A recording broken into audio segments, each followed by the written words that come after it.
All right, everyone, good evening. It is just after 7. I'll call the Board of Selectmen meeting to order for Monday, August 1st. And as always, we'll start out with a Pledge of Allegiance. Pledge allegiance to the flag of the United States of America, and to the republic for which it stands, one nation, under God, indivisible, with liberty and justice for all. All right, tonight we have a few board and committee openings. We have the Historic District Commission, 2 openings, one for the Board of Realtors and 1 at-large member. Conservation Commission, 2 openings. Hamilton Housing Authority, 1 opening. Human Rights Commission, 2 openings, 1 from the Housing Authority and another at-large member opening. And then now we have 3 minutes for public comment on any topics not already on the agenda. If anybody wishes to speak, and if you're joining us via Zoom, please raise your hand and we'll acknowledge you.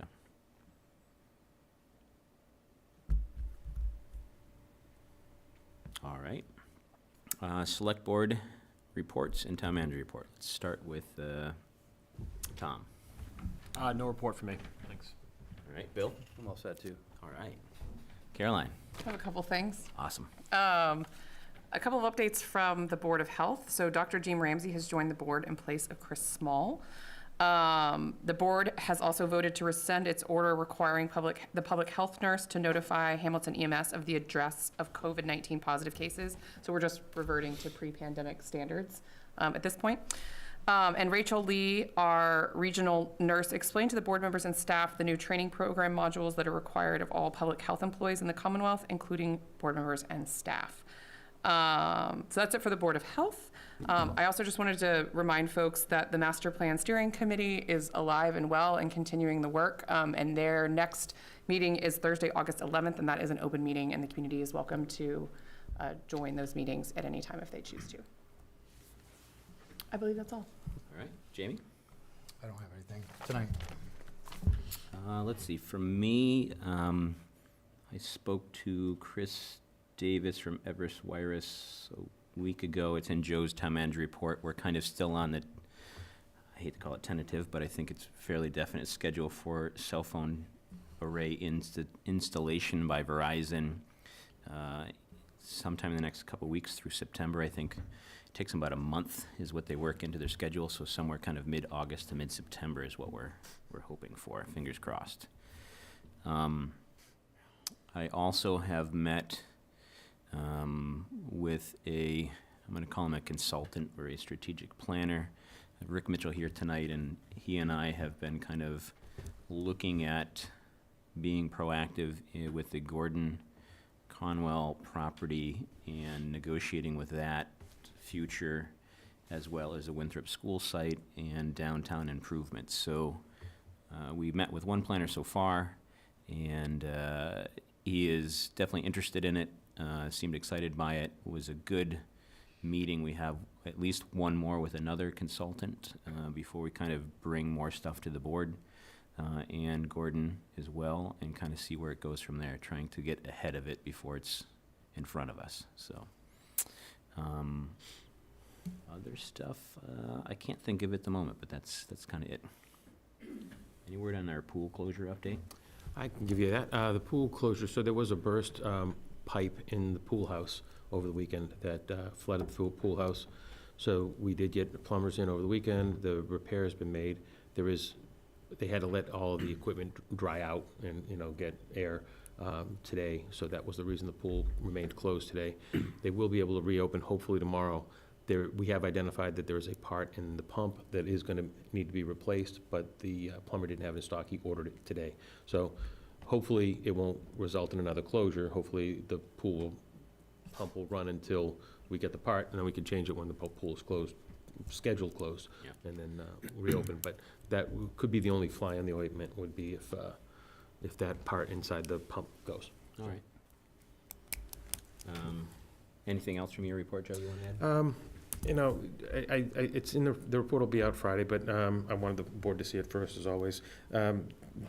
I think you all know that the Shabaka Road paving project, the Conservation Commission permit was appealed by a group of neighbors, so we're working to answer the appeal and waiting for DEP to kind of to rule on that.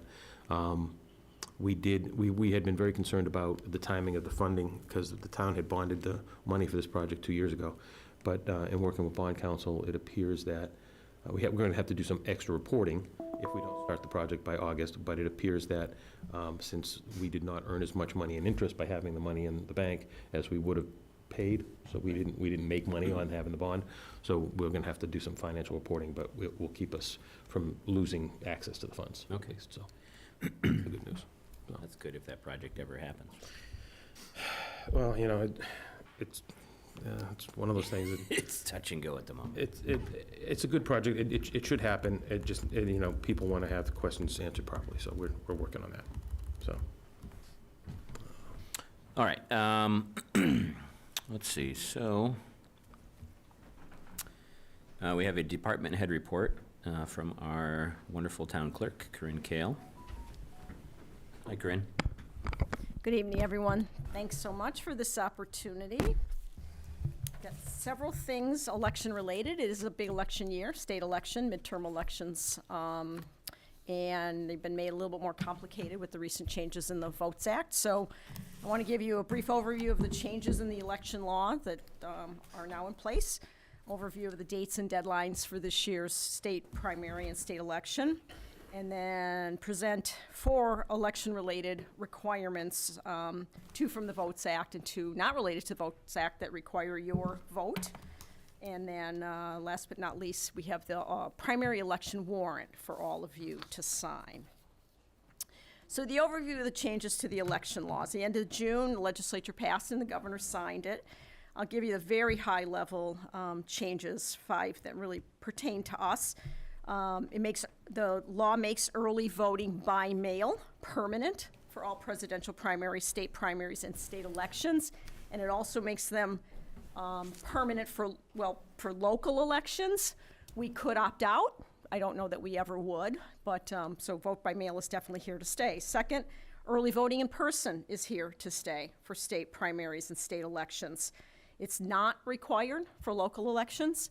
If we wanted to opt in, we could. So there'll be a quiz later. Where do we opt in? Where do we opt out? Okay, so. And the hours for early voting are dependent on the community size, and that's one of the things we're here to talk about. One thing needs your vote. The law changed the voter registration deadline. It used to be 20 days before an election. It's now 10. The only cute thing about that is with a Tuesday election date, if you want to do the math backwards, 10 days is always a Saturday. So I will always be open on Saturdays from 9 to 5 for the last day to register to vote. Mail-in ballots that are received up to 3 days after the November election, up to 3 days after will still be counted. So that gets really complicated this year too, because 3 days after is Friday, Veterans Day. So your clerk's office will be open on Saturday. Stop by and say hi. Last but not least, the responsibility for the assignment of police details was moved from the police chief to the select board. Congratulations. And there is an opportunity for you to delegate that back out, and that's one of the other things we'll talk about. So those are the very high-level issues for you to be aware of. The election schedule, the primary is September 6th. All these are on our website, on the town clerk's page. Last day to register to vote is Saturday, August 27th. So for anybody watching this meeting now or later, please make sure you write down those dates. The deadline to request vote by mail is Monday, August 29th. And then returning a mailed ballot is right up until 8 p.m. on Election Day. So it goes right to there. And in-person early voting for the primary, it's only 1 week that's required. We'll talk a little later about the fact that before the election it's 2 weeks. But 1 week, so it's the Saturday, and then regular business hours for an entire week. So that's nothing different there, regular election hours. So again, it's all on the website. So the several items I need to talk to you about and get your approval on several things. First is the appointment of election poll workers, something Board of Selectmen has been doing every year or more than once a year, depending on what was going on. So I've submitted in your packet a list of 32 names, many who have worked elections in the past and a few who have come forward since then. So I went through the process that's required in general law by contacting the chairs of the Republican and Democratic town committees, and didn't get any suggestions from them. So I'm presenting this to you for approval. So I guess we'll vote on each of these. as Yeah, we let's go do them through. kind of, I was just going to say, let's do them kind of one at a time. Let's Okay. check this one off. The list in front of you on the screen. Right. And so this also is in the packet. Yes. Yep. Any questions or anything for Corinne about this list or anything about appointing poll workers? Do you have enough? I think so. And the way the law is now written is if I find out that I don't have enough, it doesn't have to go back up through that whole big process. I can come straight to you all. I've just put the you all in there. How's that? I Carolyn? appreciate that. It makes me Influenced feel right at home. I Thank you. can come back through you for the appointment of additional poll workers, but thanks for asking. So far, I think I'm good. Okay.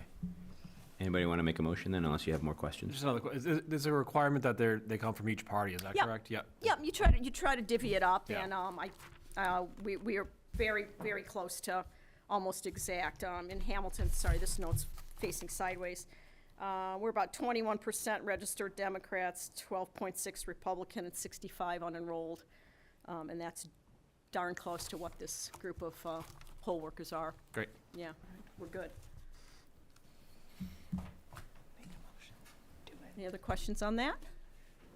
Who's making the motion? Make a motion to Yes. approve the 2022 list of election workers for the state primary Second. election. Second by Caroline. I think she beat you to it. Yeah. Any other discussion or questions? All right, all those in favor say Sorry, aye. did you just say state primary, or it's, Primary and election. and thank you, sorry, want to be sure. That's okay. All those in favor say aye. Aye. Aye. Ayes have it, unanimous. All right, Corinne, next. Terrific, thank you. Appointment of members to the Board of Registrars. In state law, every city or town is to have a Board of Registrars. I think in the early days, they really were staff to clerk's offices. They were responsible for the census and then the voter registration that came from the census. I imagine people in earlier times just sat around and were very good. They were very diligent about making sure that only people who resided in that town showed up to vote, and that was their responsibility. The clerk is part of the Board of Registrars, and as years went on and clerk's offices and clerks themselves got full-time jobs and staff as well, most of the responsibilities are delegated back to the clerk. But there are certain things that still go through the registrars, a lot of collaboration, a lot of communication whenever their signature is needed or a signature stamp is used. So right now, there are 2 expiring terms. Terms are supposed to be staggered, but over the years, something got a little messed up. So we had 2 expiring in 2022. So I'm here to present Ed Weldon III from North Edge Road, a registered Republican in town, resident for 6 years for a 3-year term, effective immediately through 2025. And EJ is here to say hi. It's nice once in a while to put a face with the name, right? And Kathy Tenson, who's been a long-term poll worker in town, has agreed to be a registrar for 1 year to fill the term that will go through 2023. Been a resident for 11 years. So they're the positions that are vacant. One was a Republican, one was a Democrat, so I just proceeded to fill it with the same. The other remaining registrar is Walter Lazinski, who is a registered Republican. And that too, I went through the process that was necessary. I did spend time on the phone with Nancy Steffes, the chair of the Democratic Town Committee, but we did not come up with a candidate because candidates actually aren't supposed to be politically active and they can't be appointed to any other city or town board. So it kind of starts narrowing your pool. Any Any other questions there? Questions or a motion? One quick question. Yeah. So, if you don't get suggestions from the town committee, how do they get found or apply, or how does it get? I went through the street list book and was looking for Rs and Ds, because again, we don't even have that many, right? So I just kept going through to see if, who might be good, and I kind of had this little list on the side, and I left a few voicemails with people to see if there was interest, and they didn't get back to me, so I think that was the answer. And then I got all the way down to the W's, and Other than that, you were our first choice. Her first choice. so EJ and I served on the Patton Homestead Board together for a while, so I had familiarity with EJ and was very comfortable picking up the phone to him. And then for the Democrat, likewise, just came up with a list and had various names, and Kathy was a poll worker, as is familiar with a lot of what went on, so I thought she'd be ideal. So good question. I didn't put names in in a box or anything like that. It's a little more intentional. Anybody want to make a motion? Move that we approve the suggested board Registrars. members of the Board of Registrars, Edward J. Weldon III and Catherine W. Tenson. All right, second by anybody? Second. All right, any other discussion or questions? All right, all those in favor say aye. Aye. Aye. Unanimous. Ayes have it. Terrific, thank you. The third item, assignment of police officers at elections. Again, it's always been a responsibility of the police chief. Town clerks across the state pick up the phone or go have a meeting with the police chief to identify the needs for an upcoming election, and that's how the details get determined. And it was changed in the law, and nobody seems to fully understand the reason why. Some say that there was a contingent of folks who didn't want any police officers at elections. They thought it wasn't necessary.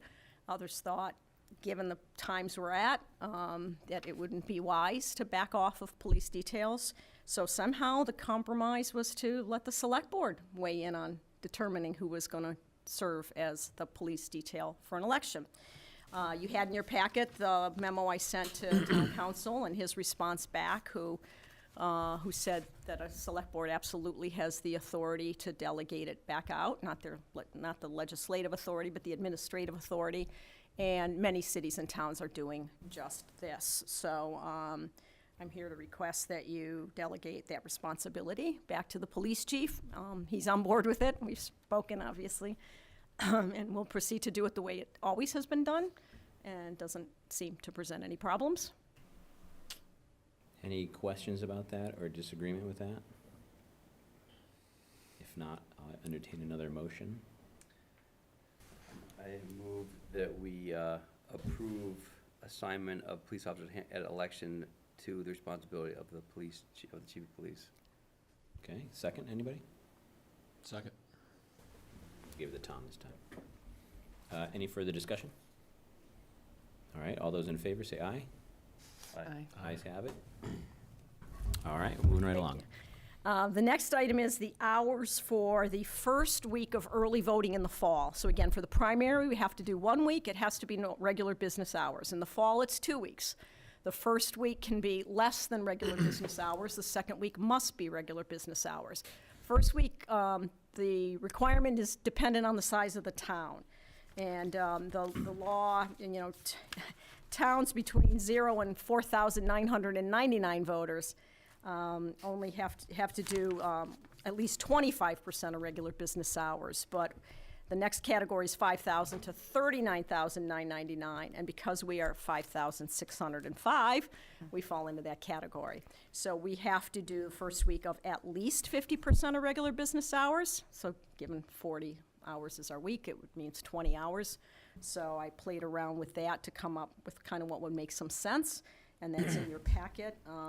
Again, we will be open on a Saturday for 6 hours, and then the week of October 24th, Monday through Friday, the proposal is Monday, Wednesday, and Thursday from 10 till 2:30, so folks kind of have that lunch hour to maybe pop in here, and Tuesday from 2 to 6:30, right up till we close, and then Friday 10 till 12:30 when we close.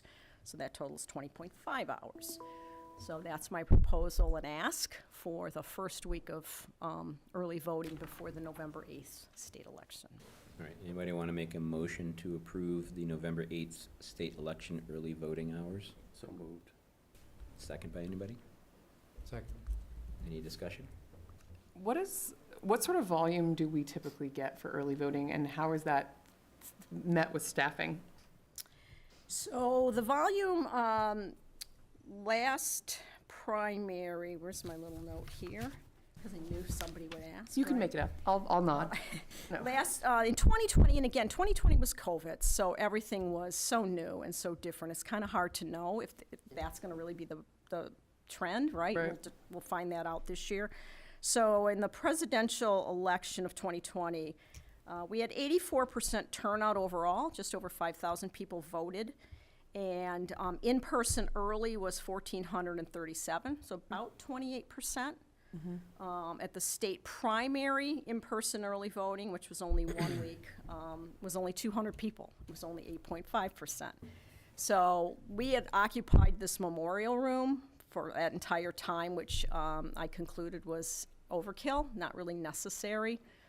So what we're going to do this year is the check-in will be right outside the clerk's office, and then in the clerk's office we'll have 2 back-to-back voting booths, so people can then step back in. But then that way too, any issues that come up, Ann and I are both right there. Otherwise, we wore the rugs out quite a bit in 2020. So so we have, we've had decent turnout, but it's hard to know how much of that was because of COVID. And I think what's continuing to be proven is people do love voting by mail. I mean, there's no doubt about it. The primary in 2020, we had 50% of voters vote by mail. And at the presidential, we had about 41% vote by mail. And we're already at close to 600 requests. So I've been really kind of surprised how many they're just pouring in. So, and we're doing our best to get the ballots out as quickly as possible. I'll use it as a moment to remind everybody that if you're going to send in one of those requests, please fill it out correctly. We're at about 10% of them being incorrect, which means a follow-up letter right now while we have a little bit of time, if you will. But once we get going, we're not going to be able to do that necessarily. So there's going to be some disappointed people. But it's pretty easy to read it closely. So I ask, and I truly want your opinion on this. I'm not trying to. I just ask if, given the volumes, if we should just have all of our open hours be early voting hours. Like, is it obnoxious that if somebody comes in at 2:45, it's like, oh, you missed it? Or is that, do you find that people are pretty good about coming, like remembering the schedule changes every day? it's hard to know. I got to tell you, before the election in 2020, 14 days, my greatest per hour turnout was on the last Friday. Yep. The last Friday was almost like double. Everybody waited till the last day. Personally, I think if you had one day of early voting, people would do it. Mm-hmm. And then I had a guy banging on the door trying to get in. So, you know, it's human behavior. It's hard to know. And again, it's hard right now to know how much of it was because of COVID. I think the vote by mail is clear. People are going to continue to do that. And like I said, we'll do that for local elections as well. But the thing that really gets a little crazy with the exact regular business hours, and the Secretary of State was very clear about this, it means I have to get in about 40 minutes earlier, because every day you've got to update your voter list. Okay. So at the end of the day, you stay to put the information up into the system. It's an overnight thing, and then you got to come in early to fire it up in the morning as well, which means you need poll workers here then as well. You got to swear everybody in every day. It's very intensive work when you do that, and most of us were hoping that regular business hours meant, okay, we arrive, and then we allow voters to start voting a half hour later. But the Secretary of State's office made it very clear we can't do that. Okay. So it carries costs. It carries costs for the poll workers, and you know. And again, I think this year questions. Believe me, I've asked them too. We'll have to see how much. What we experience this year, and then since it's here to stay, we'll be able to adjust, I think, going forward. Okay, thank you. Yeah. All right, we had a motion, it's been seconded. Any further discussion or questions? All right, all those in favor say aye. Aye. Aye. All right, we're in the home stretch. Terrific. And last but not least, the warrant. Yep. Hopefully you have that document. Yeah, it's in the packet of things for the select board to sign. One warrant needs all 5 signatures. There are 2 copies of a cemetery deed that had a typo that you already signed, so you have to re-sign it. And then there is a liquor license and a common victuals license for the name change for the post. It's finally been approved by the Okay. state. So it doesn't need none of those need a vote. They just need you to sign them all Just need to before you sign leave. them. All right, Terrific. Thank you very much. You know where to find me if you have other questions. thank you. Can I Thank ask you. one? Yeah, of course. if I have the terminology wrong, let me know. But clerk's office sent out, so I have kids who are in that age where they're like moving out of town, whatever. So we got letters recently, I don't know if it's purging the voter is the right term, but, that said you're not gonna be registered to vote anymore. Was it the confirmation mailing, the card? Probably. This was a couple months ago. Yeah, yeah, this is that whole sequence, or, yeah, I guess you'd call it sequence. When the census form comes in, right? So if a member of your household is now off in college, and you might even say moved, we can't just delete that person from the census or from the voter rolls. We can do what's called, put them in another family code, and then when the confirmation mailings go out, they'll go out to those folks who have been moved to this other category. So we're always just trying to hunt down signatures, is what it comes to. So that's why those go back out. Okay, so but those kids of mine, then got postcards about, do they want to vote? Yeah. I shouldn't be surprised, that's not a mistake, or I shouldn't be No, surprised. because by they're that? inactive in our system. We're trying to hunt down the signature, but they're still in the system as an inactive voter, so the vote by mail cards still go back. Okay, Yeah, good connection there. Yeah, it can be a little confusing. It can be a little confusing, all right. Well, thank you, Corinne. All right, you're welcome. Thank you. All right, where are we here? Consent agenda. Approve minutes of June 6, 2022 Select Board meeting. Approve Coast to the Cure bike ride, September 10th, 2022. Approve Tour de Greenbelt bike ride, September 17th, 2022. And approve, what's the new name of it? Oh, it used to be called Games Run, the Essex County Trails. What is Essex? County Trail Association Run. Trail I don't know Association if Run. that's the name of it. but Right. that's- But it used to be known as Games Run. Used to be known as, we'll say formerly Gabe's Run, just because I don't have the language right in front of me. Anybody want to make a motion or whatnot? Motion to approve the consent agenda? Okay, anybody second? Second. Any further discussion? I'm assuming all the approvals and insurance and all that Yep. stuff. They're all in the packet, yep, everybody's got everything they're supposed to have, so. Okay. We've approved all these things before, so.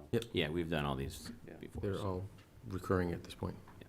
All right, Excuse me, Eric Craftwall from the Essex County Trail Association. hello.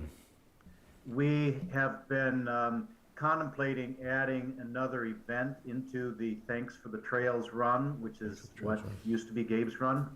And things have been solidifying, but they're not solid yet, but we'd like to get approval for running what's called a Canicross Run, where people run attached to their dogs by harnesses. And we have a request into Myopia, and it would only be done if Myopia agreed to it. So we know that that wasn't in the package that you've already received. I talked to Ms. Wilson today, and we'd like that approved as well as the regular 5K, at least the Canicross on a contingent basis, on the contingency that the Myopia approves it. Is it the same day? Well, yeah, but Yes. And I, Same day, same park. I don't know if It we wasn't, did it wasn't properly advertised, you guys didn't have the information properly like you're supposed to have. We asked them to let the vote happen tonight, and if they get approval from Myopia, we'll bring that back to you, and you can consider that at a future yeah, time. I'd feel more comfortable Yeah, with that's fine. What I'm Myopia asking is if approving it we're first. approving a 5K, the use of Patton Park on November 25th. So what is the second request going to be for? Is it the same day, Eric? Yes, it is. Same day, same park? Same day, Yes. same park, but it's through the Myopia trails, and Myopia sometimes has a problem with dogs on the trails, so we want to make sure it's okay with Myopia before we approve it. That's my opinion. But we don't typically approve running on private property. We approve running on, So you're just saying Patton, I don't know approve if it Patton needs our Park? approval to do that. That's my point, but you can decide. Somebody's chiming in. So, yeah, we don't usually vote to run on, we don't vote to approve a event on right. Patton, Right. on Myopia property, so I'm not sure what the difference would be. So, but anyways, that's my 2 cents. Yeah, I mean, I understand that, but I guess my thing would be, I don't know if we've ever done an event like that, even through Patton Park, let alone Myopia, which, like you said, is private property. I'd want to know if they need a different insurance or something Yeah, like we're not that. gonna vote for it tonight, but it would be Yeah. interesting to find out if they even need to. Eric, I would say, talk to Ms. Wilson or Joe and see if we need a different insurance package with the dogs. And then, also clear it with Myopia. As to Bill's point, we can't really say what goes on in Myopia grounds, but we just want to make sure that it's okay with our insurance, or you're covered with your insurance in the park. Yeah, we would certainly be checking on that as well. So we thank you for the approval of the regular 5K, and we'll be back if the Candy Cross is going forward. Okay, that sounds good to me. Thank you. All right, any further discussion? All right, all those in favor say aye. Aye. Ayes have it. All right, on to our agenda. We have our DPW director here, and Tom's been working on this. Discuss and vote on an amended water abatement policy. Tom, do you want to tee anything up here? It's very, So we looked at this a couple times. I know, back in June, the group looked at it. There was a couple edits, some pretty minor edits that I updated, changing, select board, board of selectmen to select board, and taking out a couple clauses here and there. So I made those updates, and this should be the final version. I mean, if anyone has any other comments or feedback, by all means, we can adjust it. I don't know if Tim wants to add anything. Tim, you want to add anything?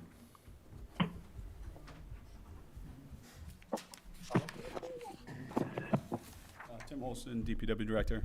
Yeah, just Tom and I have been kind of going back and forth, making some edits. What is presented to you today is the latest and greatest that I have as well, and happy to make some edits and changes if necessary, but I think it reads pretty well. And a lot better version and more clarity than the previous version. Yeah, more robust and clear. That's what we needed, so. Yeah. Murray, Yeah, I mean, if Mama I had could some go edits from walk, last. can you we- put we their could photos so I can make get them the all, con so- company? Good to go. Yeah, whatever we discussed last meeting, when we addressed, I think it was the June 21st meeting, I added all those edits and feedback in, so it should have captured everything that we talked about. That way, if you guys want to sign those. Anybody else on the board? I'm talking to this morning, said a lot. A lot better than it was, I Wait, agree. we were gonna, sorry, the one thing is, we were gonna make it not have to come in front of the board, right? Does it still have to come in front of the board? Or is that something that we talked about too, right? Is that, are we No, with the it- ability I to, I think it still has to come, I we don't have the didn't think, ability to, I don't think you, assign it to a DPW director? We did talk about that, right? Yeah, I'm thought- trying to just go back down to Let it. me I just thought find we, it. I thought the DPW director can make a decision, and like the last clause, they can appeal it to the select board, is that what we? I thought that's what the last paragraph was. So,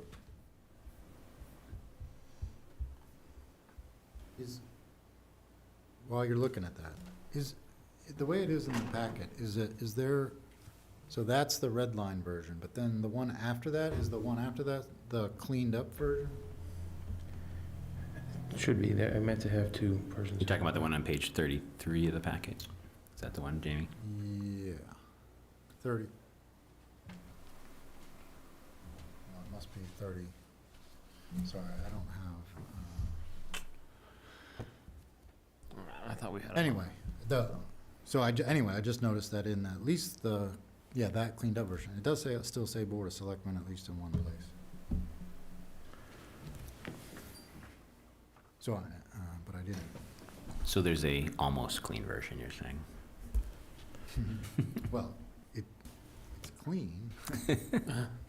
Other than that one thing. No, yeah, it's in the red line version too, that it says Board of Selectmen, but that's an easy change if that's. And where is it, Jamie, just so we can? Paragraph 6, the Paragraph- numbered paragraph 6 toward the end. Right there, Board of Selectmen, it's right at the top of that page. Actually, I think what it says here is, I have a It clean starts on version. 6. I printed one out. Does yours have the Board of Selectmen on that, number in the event, 6? so, this one says, Well, mine, this is, can I pass this around? Yeah, so I'm actually, this isn't the most updated version. Yeah, this is. I apologize. Yeah, because I'm like, now that I'm looking at Was this. there a different? Yeah, the one that, the latest version I have, is different. Version control. This is version, I believe that's the one that we were going back and forth with. Yeah, I mean, the latest draft that I have has some significant differences, because I know just in the last clause, there's, like, right, this is what I have you here. see that one? This one here is the same one that's in the packet. This one is? I believe so, yeah.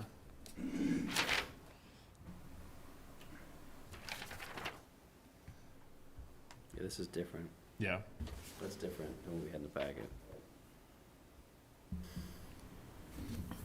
All right, we got two different versions, Unfortunately, they're both. unfortunately. So let's determine right now which one is the most current version. Is it the one that's in our packets or the one that's In Bill's hands. in Bill's hands? I think it's this one. That has it puts the DPW director in charge, and you can appeal it to the board of selectmen if, Yeah. I mean, the select board if, And is that language fixed in that version of it, Tom? In Yeah, number I'm just 6? going through just to make sure. it doesn't matter. Yeah. The point is that we're gonna have to recirculate the correct language, but it needs to be. Yeah, I think what Tim had, this is the correct version. Last of it's I had. So, okay, so we're getting into the weeds here a little bit with the version. So let's talk kind of brass tacks. Does everyone agree with The concepts. the concepts within it? Yes? Yeah. Just so we can move forward instead of spinning our wheels here. So, Yeah. suggestion on proceeding. We can read it and vote on it. Yeah, that's what I'm thinking. Yeah. Just buzz through it Yeah. if this is the final version of it. Tom, why don't you read it to us? Can one person just read it so that we don't each have to read it? Yeah, yes, exactly. Tom, can you read it out loud? You want me to read this entire policy? I want you, it's a page and a half, you can do it. Yeah. I would like some dramatic hand motions when appropriate. Town of Hamilton abatement of high water bill policy approved by BOS September 15th. We're gonna change that date, so make a note here. Select board, date. Statement of intent, the town of Hamilton recognizes that a high water bill resulting from an accidental, unpreventable water release can present financial hardship to a customer. While most water releases are preventable, there are certain circumstances when an accidental water release cannot be reasonably prevented. The intent of this policy is to establish a one-time abatement during any 10-year period for up to 1/2 of the excess water consumption above normal consumption, as defined below, due to an accidental, unpreventable water release.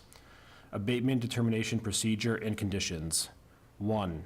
All customer requests to abate any portion of a metered water bill that is unusually high due to unpreventable leakage must be received within 30 days following the due date of the bill in question. The request will be reviewed by the Director of Public Works on a case-by-case basis. Number 2, in order to qualify for abatement, all of the following conditions must be met. A, the customer account must be in good standing and not include a negative balance due to non-payment on past water bills. B, a customer's excess consumption must exceed greater than 100% above their normal average consumption. Normal consumption will be the average of at least the previous 3 years' consumption history for similar billing periods unless deemed otherwise by the DPW director. C, the customer must also prove that the deficiency responsible for leakage has been repaired or corrected by submitting a water abatement plumber's verification form signed by a licensed plumber, which includes the cause of the leak and a copy of the repair bill, and requesting a meter reading by the Hamilton Water Department to verify usage has returned to normal consumption based on account history as determined by the Director of Public Works and Hamilton Water staff. Number 3, the town shall attempt to notify all customers who, during the course of the billing preparation, have been determined to have an unusually high bill resulting from abnormally high consumption. Number 4, in the event that a customer and hired plumber cannot determine the source or cause of the abnormally high consumption, the town can only speculate that the customer has located and repaired the said source. Okay, this is actually, we were gonna remove this sentence. I remember from our notes. Yeah. So I think this might not be the last version that I sent. Can I ask, are you the Director of Public Works or the Director of the Department of Public Works? Both. Both? Okay. Yeah. So I don't know if it's gonna be easier, because I have the draft that I had last sent around that has the edits that I made from last meeting, which apparently is not reflected in this policy, so I don't know if it's just easier to send that around. How many other edits are there besides striking that sentence? That sentence, there was a couple changes of the select board, and then a couple of minor typos. It's probably like 5 or 6 changes. Substantial wording or more typos? Like, could we just edit the version that you have and modify it? I don't want to belabor this. We've been at this like 4 meetings now, I feel. Yeah, I mean, I could just edit these, I guess, on the spot. Let's do Right, that. yeah. If everyone's okay with it, I just want to. Because we're not arguing policy, we're just arguing. Yeah. Or, I mean- or should you, should you read from what? From your computer rather than? Yeah, I can do Yeah, that. let's do that. All right. So you're, what number are you on? You're on. All right, so we are gonna go back to this.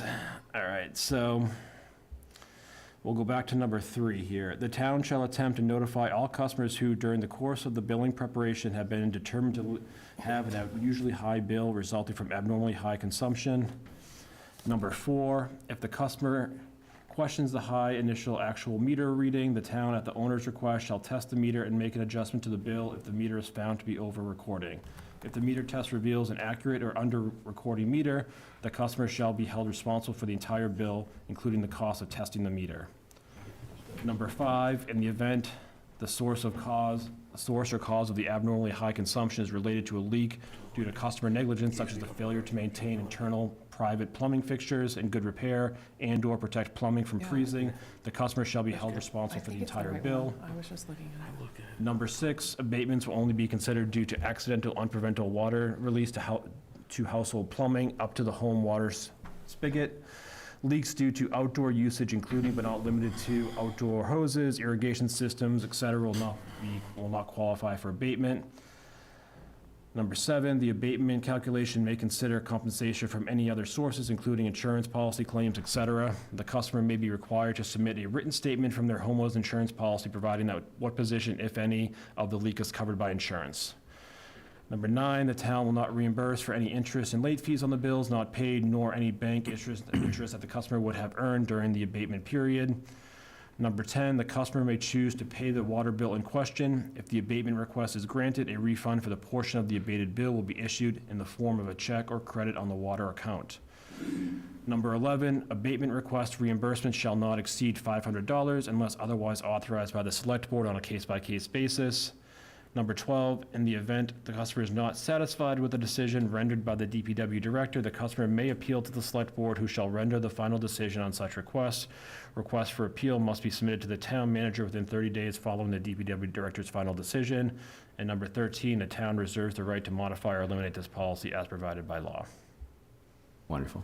Can I just ask, in number 8, you said the word position, but I'm sure it's supposed to be portion. So, did you mean Let's see. stating what? Fees on number 8, makes any compensation from any other sources, including insurance. What portion? Yeah, it does say portion. I just misspoke. All right.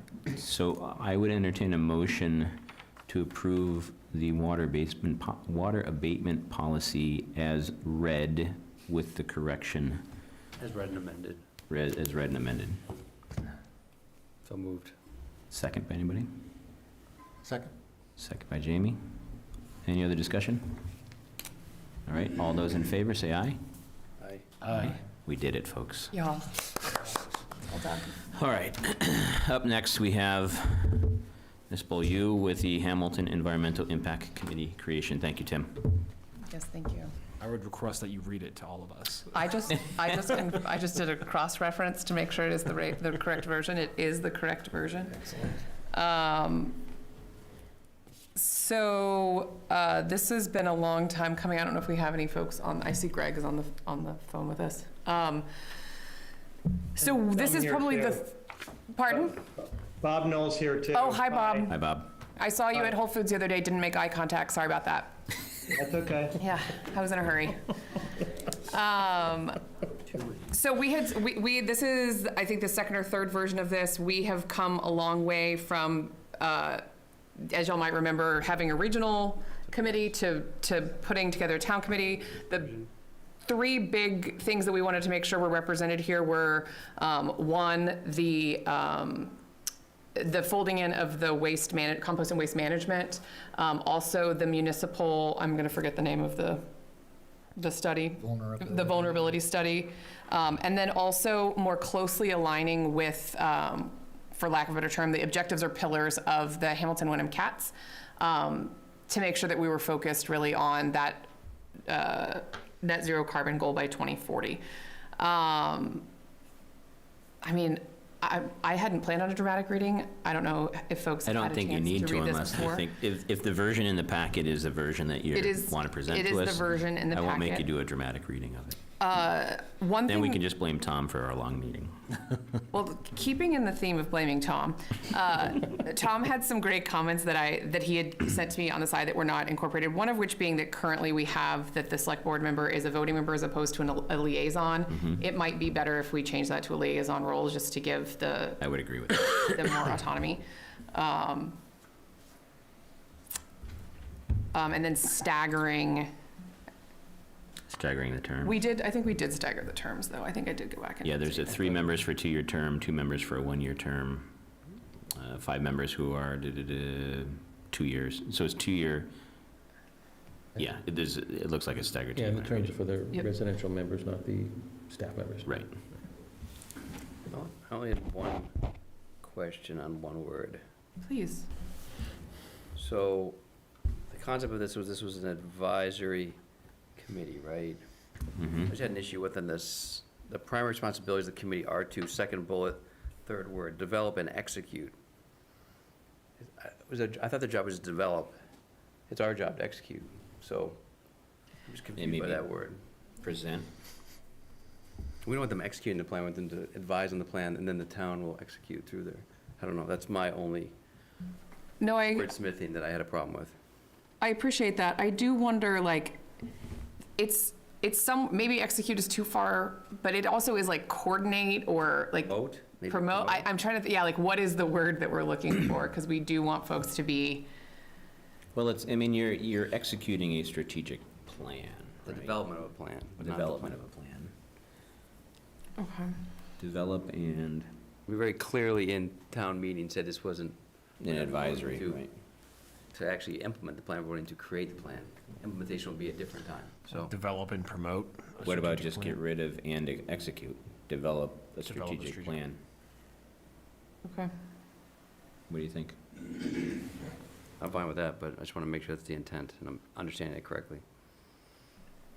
Well, I don't have the answer right now. I think I want to make sure that one of the things that isn't happening right now is sort of a formalized connection point between the goals of the town, the regional energy manager, the objectives of like the DPW, all those things aren't sort of being officially coordinated. And I do feel like this body would have a role in sort of pushing that official coordination. How about coordinate then, develop and coordinate? Yeah, develop and coordinate a strategic plan, Okay. or work to facilitate a strategic plan. Okay. I think all the duties and purpose align with prioritize and coordinate. Develop and coordinate. So I don't think you have to change all the other words, I think work in your favor. That was the only one that was a little, so, but I'm in favor of either one of those words. Do we like the word against? I think we're taking that out. It's gonna Yeah, say, that was the thing, yeah. it's gonna say to. Develop and coordinate a strategic plan that Yeah. accomplishes our net zero carbon energy goal by 2020. There are. So are we thinking we're voting on this tonight? I'm just- We could if we get to that point. It'd be I mean, nice. there are some typos, and the Board of Selectmen is in there, a few different places. Just can't get rid of this male-dominated terminology. I know, right? It's in the composition of it, right? It's just embedded in all these old documents and templates. Oh, I see it. Yep. It's there at least twice. I don't know. It's there right after the composition. The Board of Selectmen shall Yep, I appoint see that. The select. is the first one that I saw. It's Bob Knowles. Can I ask a quick question? Sure, Of Bob, course. go ahead. Could you just scroll down again? Is the municipal vulnerability study available online somewhere? It's supposed to be. I thought it already was. I thought it was under I the think finance. it is. The Hamilton Wenham Cats were hoping to get a copy of it a month ago. It'd be great to see a copy, sometime in the next week or so. All right, if it's not up online, we'll make sure it gets there, or you get a PDF of it Okay. or something. Okay, great, thank you.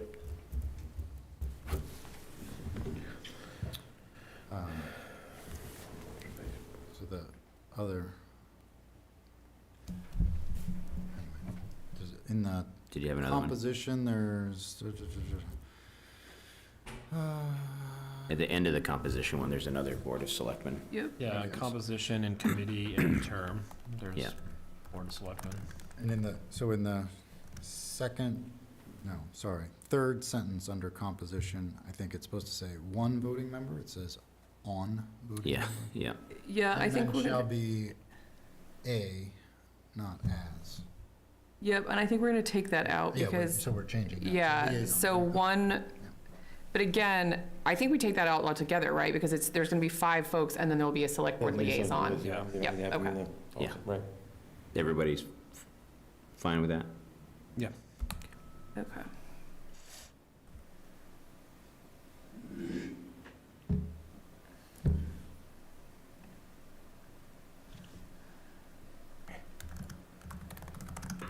Could I make one comment on the following areas? Bob Knowles again. Sure, Bob. What about, municipal transition from fossil to EV, electric vehicle usage? Is that covered anywhere in here? I don't see it there. I mean, and I'm just referring to the climate change resolution that we all passed at the April annual town meeting. Is there anywhere in here so far? No, that- It says, Third bullet point there. Yeah. There it is. Thank Yeah, you. infrastructure and fleet electrification, preventing the expansion of fossil fuel usage through net zero requirement. Okay, yeah, great, thank you. Missed it. All right, But the well, composition of the board, shouldn't that include EV, or is that getting too granular? I think you might be getting too granular. Yeah, okay. And we've got some other kind of overarching things in there that I think that it would fit in. Yeah, great. So Caroline is editing some of the verbiage in there. Is there anything else substantial change to it? So we're editing, taking out execute and making it coordinate. Right. Yep. We're changing a Select- board member to a liaison And then for we're the changing select board. Board of Selectmen to select board. Correct. Yep. That's it. So far. Yeah. Anything else?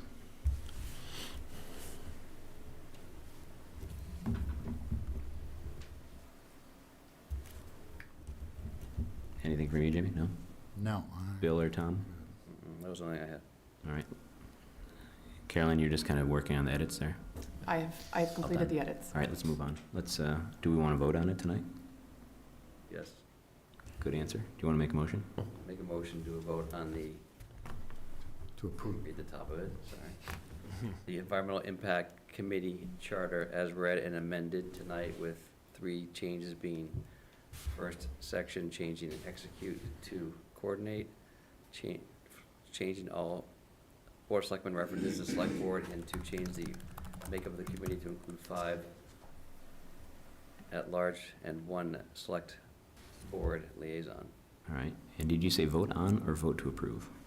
Make a motion, vote to approve. Sounds good to me. A second by anybody? Second? Any further discussion or questions? All right, all those in favor, say aye. Aye. Aye. Aye, the ayes have it. Good job. work, good work, everybody. Thanks for joining us, Bob. Thanks, Caroline, for putting it together. Thank you. Tom and Caroline, if you guys could email me what your edits were so that we can get them onto the website. I've been going to put on the top version as of. Yes, as of today's date, perfect. All right, so up next, we have special town meeting warrant discussion and vote to close the warrant. We have a good handful of articles to discuss. I was hoping with the board's okay that we move a little bit out of order with some of the warrant articles to discuss. Lauren Lynch is here from the Concom to speak. I was wondering if it'd be okay if she went first. And then we had Eric go next, and then Tim, and so on and so forth, so that some people can get out of here a little bit earlier than later. Everyone okay with that, or? If there's no objections, I'm fine with that. Yeah, fine with me. All right. Lauren, you're up. I was gonna text you about 20 minutes ago to tell you you were up. Yeah, I know, I got here a little early, Beat me but to yeah, it. thank you. Yeah, thanks to the chair and the board. My name is Lauren Lynch, I'm the chair of the Conservation Commission. Our conservation agent, Brian Colleran, is also on the line, I believe. Can you hear us, Brian? Switch to you when you got a chance. Yeah, and sorry about not being muted earlier. I thought I was. Hi, Brian. So I'm here to discuss the proposed revisions to the Hamilton Conservation Bylaw. I know the PowerPoint that I put together was sent through in the packet, I think that you all have. Want me to show it? Yeah, it would, yeah, if you want, I can run through it quickly if that would be helpful to people. Yeah, please. Yeah. So I guess for also, just for additional context, the proposed revisions to the conservation bylaw are currently part of an open discussion, a public hearing that's ongoing by the commission. So it's in draft mode. Tom has taken a look at it. So Tom, if you want to jump in at any point while I run through this, please feel free, and Brian, you as well. So you can go to the next slide. Just a very quick kind of, you know, for anyone who's not familiar with the purpose of the local bylaw, it's basically a local extension of the Wetlands Protection Act. Key to the bylaw is that it is providing additional protections to locally important wetlands. The way that this happens can be a couple of different ways. So it's either providing wetlands with a greater degree of protection or identifying additional wetlands resources to protect, or additional values to protect beyond those that are stipulated in the Wetlands Protection Act. So we can go to the next slide, but that's just kind of setting the stage for what the bylaw intends to do. So as the commission has been discussing, you know, the rationale for revising the bylaw right now, why now is the right time to do it, and what the key items to revise are, we've come up with kind of 6 broad buckets that these revisions fall into. So I'll just run through these one by one. You can go to the next slide.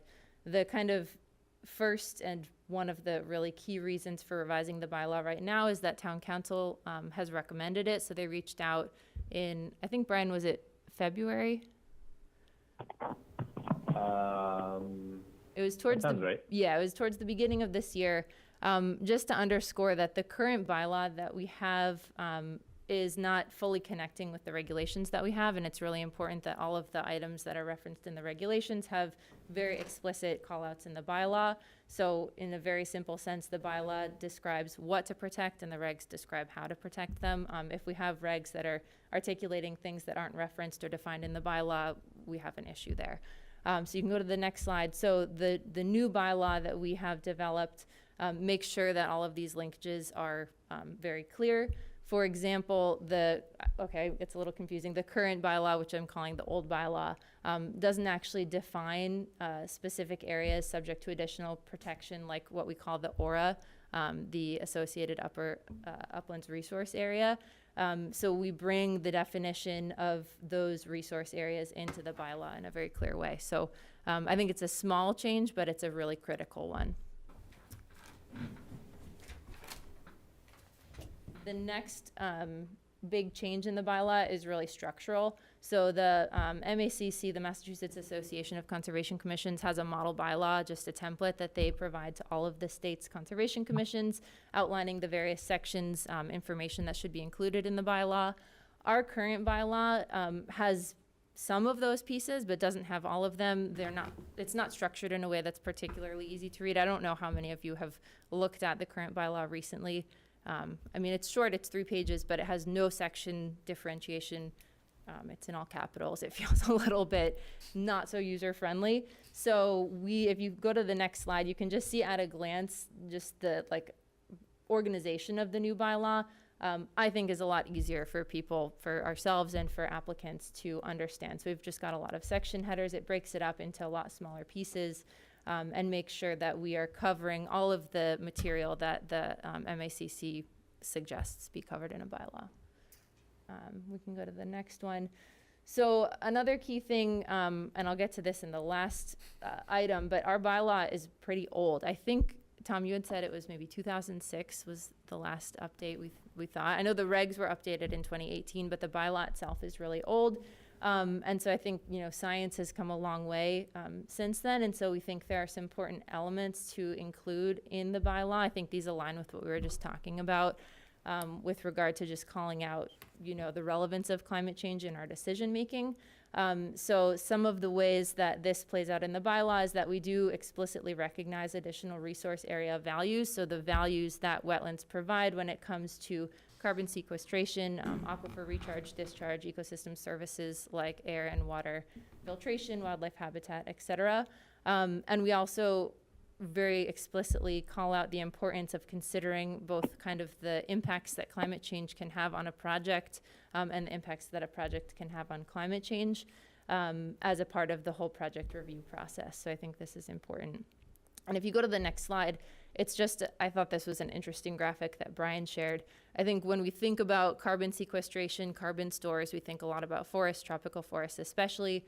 But if you look at the kind of per ton, tons of carbon per hectare that are sequestered in different ecosystems, wetlands are a huge store. And so I think it's a bit of a missed opportunity to not recognize that value as something that they provide to us.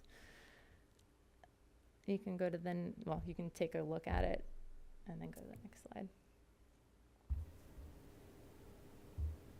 Oops.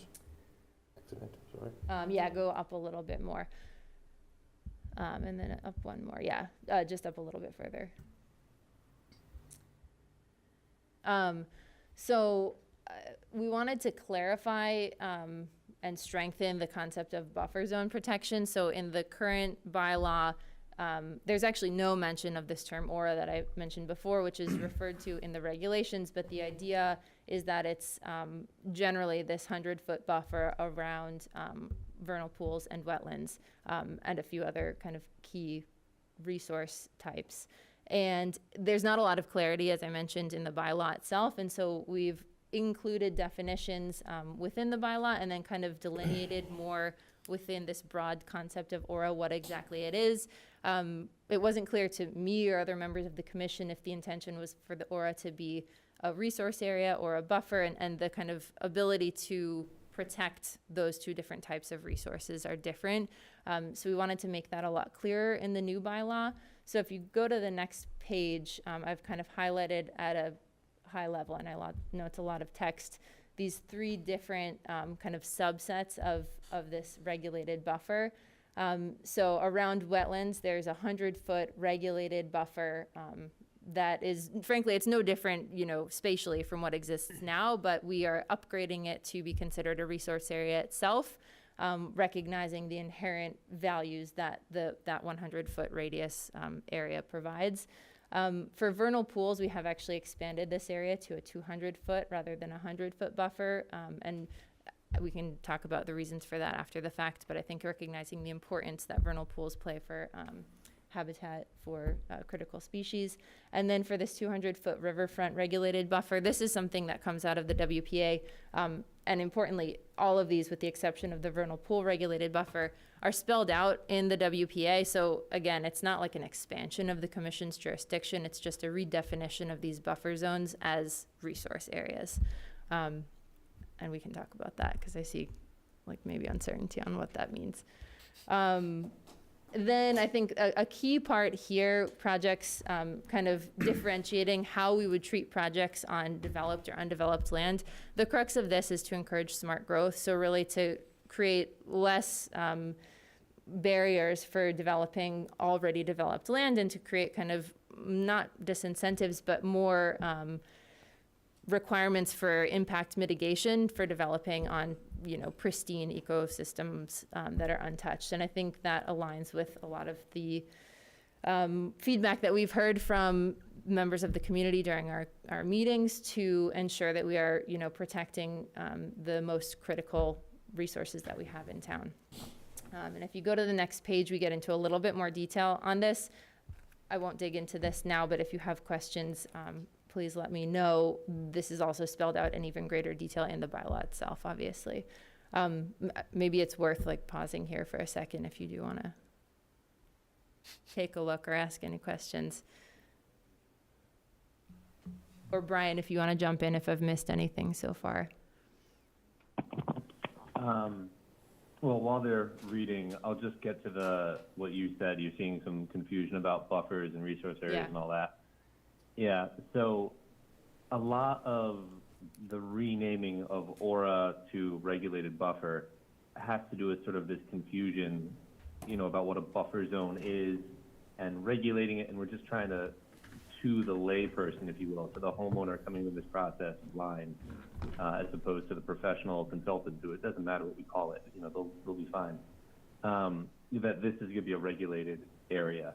Again, trying to stay at the 30,000 foot level. The goal of the Wetlands Protection Act is to protect resource areas. The goal of the Wetlands Protection Act is not to protect the buffers around the resource area. It is to protect the resource area.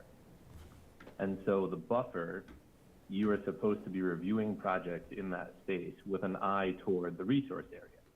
So, if you cut down a forest next to a wetland, you talk about what happens in that space to protect the wetland, and you don't account for whatever that forest may have been providing. It's just not part of the game. You say, well, it could be this, it could be that, but it's all got to be in the interest of the wetland. And so by regulatorily promoting the buffer zone to a resource area, we can say this forest has its own value rather than having value because of the wetland. So hopefully that helps with that idea. And then this creation that you're looking at, the way that we've got things right now, we're trying to maintain them as they are for, point 1 and point 2, which is probably the vast majority of what we see. It's people doing their septics, it's people doing their decks, it's people doing backyard work. And we don't really have any interest or intent, in upsetting that process as it stands. People are used to it, don't mess with it. The redevelopment activities, we're trying to say in that context that if you come into us with the higher level permit, the notice of intent versus the request for determination, and if you don't know, the request for determination is a bit like a paperwork handshake. It's a low bar. There's a lot of trust built into that. The notice of intent, there's not a lot of trust. There's a lot of trust but verified, if you will. And in that scenario, if somebody comes to us with a notice of intent and they're going to tear down a house and rebuild, then we're trying to find a way, and we're still working through the fine print of this bit. We're trying to find a way to just say, if you can improve the site, we're, great. You've met our threshold. That's our standard. You bring us some improvement. So number 4, when they come in and they say, we're gonna take down the wetland, we're gonna take down the forest, we're gonna take down the natural area, and we're gonna put in, a neighborhood, if you will. What we're trying to say here is that the service of the more developed town gets, and the less ecologically and hydrologically and naturally connected, whether for wildlife or plants, right? You need these corridors for them to move, and they provide services, and they are worthwhile in their own right? And so the more constricted these spaces get, they're that much more rare and valuable. And so we're trying to reflect that in this section to say, well, if you want to cut something down or build something up or take something out or, whatever the context may be, then we're going to sort of hold you to a higher standard, and you've got to not just give back what you took, because there is a really thick literature on how well these things fail. When you try to replicate, they really do fail at shocking numbers, and those are even the ones that people finish. There's lots of examples of these sorts of projects falling through the cracks, and so you give away the forest and you never get anything in return. And if you're lucky, the thing you get in return functions. And so we're trying to say, we want back what we lost. Let's figure out how to make sure that we get it. And if it works out well, that we get better, and there's a net positive as opposed to just an equal trade, even better. Yeah, and so that's sort of, from my perspective, hopefully, without getting too far into the weeds there, I've addressed those two slides. Yeah, I think we have a question. I got a bunch of questions, but I don't know, I just wanted to, maybe you should finish. I only have like 2 more slides, so then, yeah. Why Yeah. don't we have her finish, and Yeah. then we'll Me take too. questions from the board Cool. and from the audience and anybody online that has questions. Yeah, so I mean, this kind of the last reason we just think now is an important time to do this. Brian has been comparing the number of permit requests that have come into him this past year over the prior years, and it's been a pretty significant increase, as you can see there. The bylaw is out of date. It has not been updated for a long time for all the reasons we discussed. It seems like there are some pretty key things that need to be amended. And, this is not a new discussion. It's not coming out of nowhere. Actually, prior to me being chair, the discussion was already happening. I think, Rosie Kennedy was involved in kind of prior iterations of the proposed revision to the bylaw, and so a lot of people have been looking at this. I know town council was already involved in looking at what we've put together in a prior version. And if we can just go to the last slide, just to give you a sense of next steps. As I mentioned at the beginning, we've had this as an open discussion, a public hearing on our agendas with the commission since May. It's a recurring topic, so we're inviting public feedback during those meetings. We've also put asks out for the public to weigh in through a couple of other different avenues. Brian has sent out the draft revised bylaw to a number of the other boards in town, also to some of the wetland scientists who we work with on a regular basis. And we are waiting, actually today was the deadline for feedback, so I know we've started to get some feedback, and over the next couple of days, Brian's going to be consolidating that. We plan to have a special Concom meeting this Wednesday to discuss what that feedback looks like, and our aim is to put the final version of the revised bylaw up for vote at our meeting next week. And then we'll have town council look at it and hopefully get it on the warrant. So, Thank you, Lauren. Thank yeah. you. It's a lot. Yeah. And the slide deck was great. Yeah, that's great. Yeah, hopefully, Appreciate the thoroughness of it. hopefully it's helpful. Because I know actually looking at the bylaw itself is a little bit, There's a lot there. there's a It's lot there. And Tom very kindly helped us put together a red line Hey, version, how many which pages has, is the bylaw right now? I think it's 17. I was going to say 16 or 17, Yeah. yeah. That was very informative. Do you want to start? Sure. No, thank you. I mean, I applaud the effort. I know Rose, Mary had worked with us a long time as well, too, so. Yeah. I applaud the effort. I'm supportive of what you're doing. I just had some questions on the administrative process of Yeah. it, just to make sure we're checking all the boxes, right? And building, I think we always hear in this town, building consensus, right? And do we do a good job building consensus?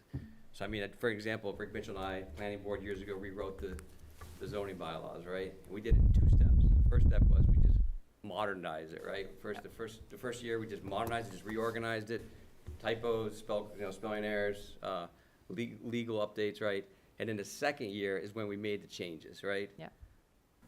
That model I thought worked because it brought awareness to it the first year, so then people, the second year when they voted on the changes, they couldn't say never heard, because a lot of people, all the hard work you do and all the effort you get, people are still gonna say, I didn't know anything about this thing. Yeah. I never heard about it. So it was a way to get awareness out there. So once, I don't know if that's an option now, but I would recommend that's sort of a good way to bring it to the public, is sort of that 2-step process. Maybe it's too late, but, but that, I thought that worked successfully. I mean, because one of the things is you're gonna have people who pay taxes, have value for their property, and they're only gonna have like a month and a half to figure out if this changes the value of their property. So I'm a little bit concerned about that. I mean, so just give you an example, like 100-foot circle and a 200-foot circle, it's 3 times as much area, right? So it's not just double, so it's just, I don't know how to answer these questions, but those are things people are gonna ask, right? No, So I'm just thinking yeah. about how we sort of, Right. so.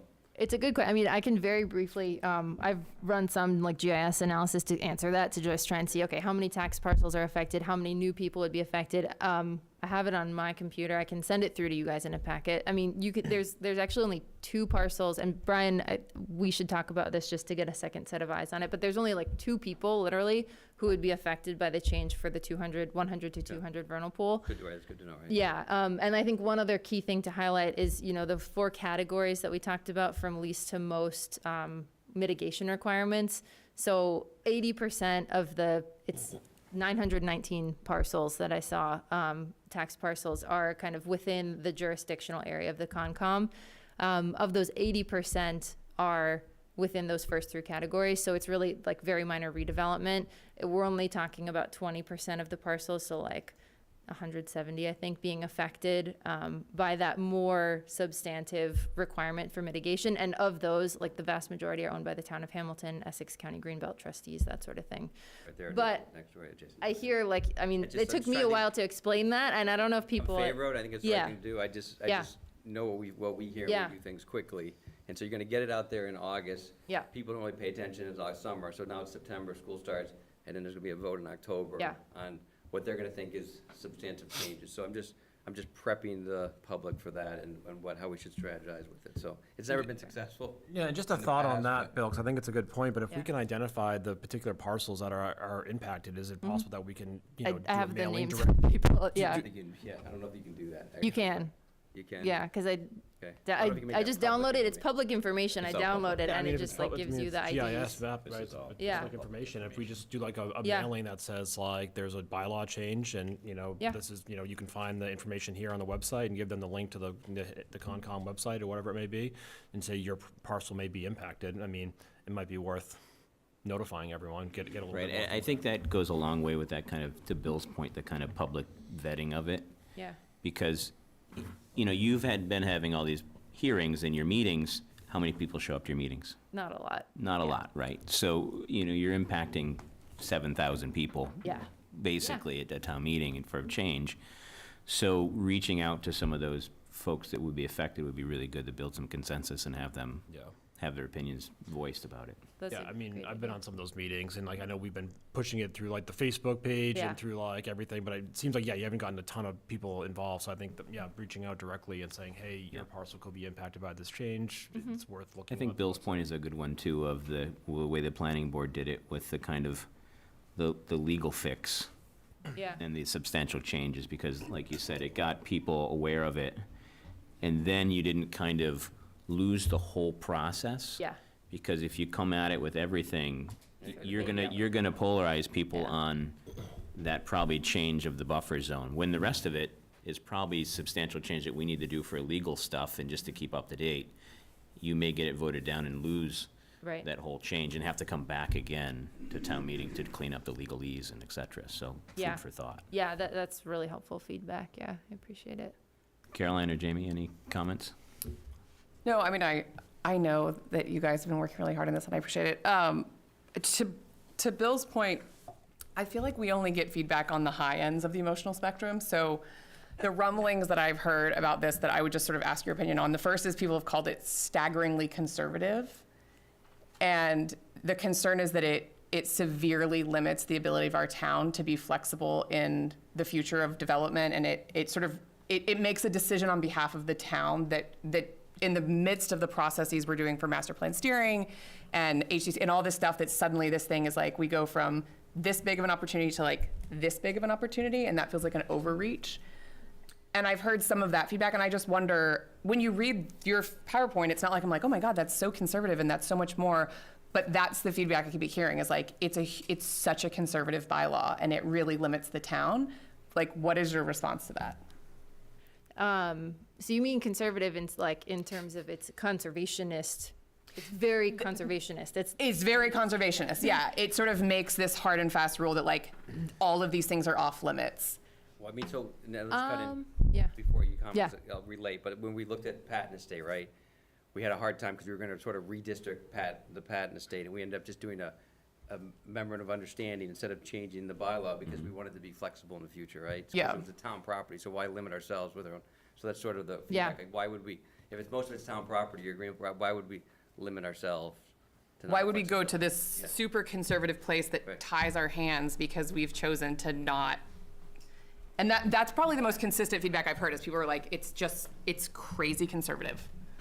Not that y'all are crazy. Yeah. Conservation. But it's very conservationist. Yeah. It's extremely conservationist in a way that could limit the town in the future and stunt a lot of the processes that are currently underway. So could we pull up the slideshow? And yeah, maybe Brian, I'll answer first and you can add. If we could go to that slide with the 4 kind of boxes, I think, I still have it. yeah, or if it's not there, I mean, basically, so the exempt projects, there's no difference in the way that they're treated now versus our proposal. Similarly, with the kind of small minor redevelopment, they're treated exactly the same. Right now, what we have is a 25-foot no disturb and a 50-foot no build. 13. Yeah. Yeah, hold on. And so again, no change from the current bylaw. The next section where we get into the larger kind of NOI redevelopment, let's see. This one here? Yes.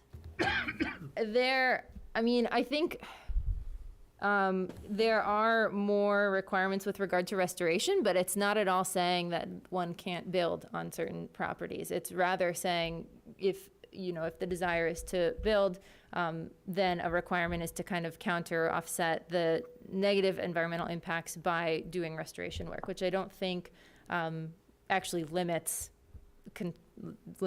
building in any way. And actually, one of the kind of really nitty-gritty elements that we're including here is the potential, if there's not space like on a particular site, you could do it within a broader watershed. I recognize that's very complicated and may not work out, but that's something that we'd like to kind of discuss and get feedback on. Here with the natural area development activities, again, it's not saying you can't build within this 100-foot buffer at all. It's saying if you are going to do that, then we would require these replication activities be done at this scale. And as I mentioned before, that's, again, a pretty small portion of actual parcels in town. So I do understand why it comes off as, I think if you just focus on sections 3 and 4 without the context of the actual on-the-ground impact, it could seem extreme, but I don't think that it is. But I recognize perception is very important. So Brian, do you want to add anything? Yeah, there's a couple of different avenues in this response. And one of them is that a lot of the problems we as a commission have is that the WPA and the current regulations that we have locally, there's a lot of room for interpretation. There's a lot of plasticity. And so that ends up creating problems rather than giving the commission room to sort of figure out, problem solve, right? And figure out what to do in a certain situation. It actually creates confusion. And so one of the things that we're trying to do here, to my mind, right, is that the commission gets feedback from me on all the things I do that are busy work, or that, we know the answer before the project comes in, but then the applicant has to go through the process anyway.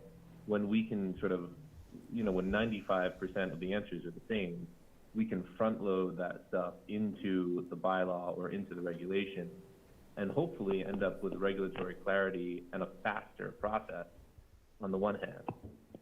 On the other hand, this stuff that's in red, especially on number 3 and number 4, this is one of the reasons we're gonna have a meeting this week as well as next week, is to make these red line points address exactly what you're saying, where we don't, and a lot of the commissioners have said this as well, is that they don't want to box themselves in. They don't want to trap themselves by accident. The whole concept of painting yourself into a corner is there. And so we're trying to both craft language that allows for development where it's needed, when it's needed, but it's also it's asking the development to develop, in 2022, 2023 ways, as opposed to 1981 or 1992 or 2003 ways. It's asking people to bring to the table, their highest and best effort, as opposed to just something that, they hired the consultant or they hired the architect and they've been doing the same thing for 20 or 30 years. We have these discussions where we get sort of cookie cutter projects brought to us. And after talking about it, we don't end up with a cookie cutter, but we do end up with 2, 3, 4 months of seeing the same people over and over and over again.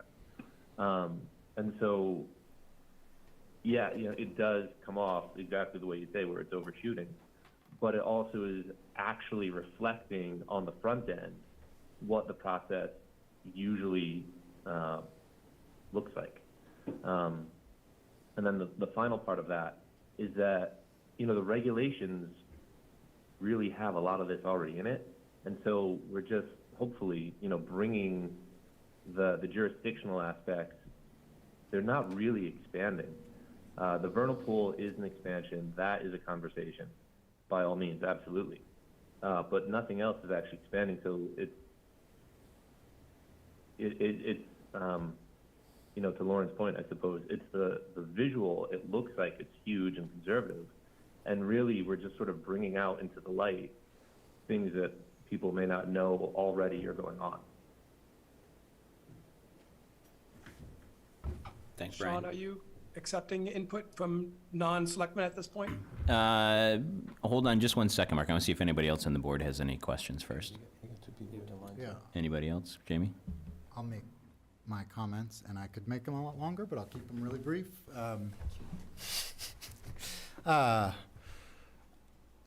I think it's incredibly important, like making it clear, like Brian was just talking about, and you've talked about updating it, really important. And obviously, climate is an important thing, conserving our natural resources, really important. My concern is that, so this isn't right, so these bylaws could be written differently, right? And I think the select board should have more input in what they end up being before they just end up on the warrant, and we have to vote to recommend yes or no. Because it affects so many important things, the ability, flexibility and development, tax revenue, our ability to be sustained as a town, people's personal property rights, all those things. And so I just think that we need to be able to have more input. Okay. Don't necessarily think we'll be able to have before it goes on the warrant or not. Right. So. Anybody else on the board? Any other comments before I take some public comment? We can always chime back in, too. Rick, did you have something to say? I do. Let's go Rick, and then Scott, and then Mark. You online can go. Hi, Rick Mitchell, 36 Rock Maple Ave. I'm speaking as a private citizen, though I'm on the planning board. And I have the same concerns that a number of the board, select board have stated. The planning board has not seen this and had no discussion about this. So, and thinking about the political process and the difficulty of getting things through town meeting when there's lack of support by key boards. The planning board is involved in a huge project right now at 133 Essex with many of the same issues on the table. I think it's incumbent upon the sponsors, and this is not a criticism, it's really a suggestion and a way to make this work so that all the boards and committees have had a full amount of time to consider this and build the consensus and the support for this kind of bylaw so that everybody understands what the impact is economically. I'll give you an example. With the town's master plan, specifically it calls for cost-benefit analysis of any bylaw change recommendations. What are the costs to the town and what are the benefits to the town? I can tell you of 20 years of experience on the planning board, many good recommendations come up, and I can tell you we've passed bylaws that we thought were good bylaws, and we find out later on that we didn't quite consider all the ramifications and build the support necessary to get them passed. So I would say that, it is important for other boards to be fully informed and discuss this, because it's going to be the planning board that will hear these projects where these bylaws will come up and they will be argued before us, yet we have had no discussion about this at all.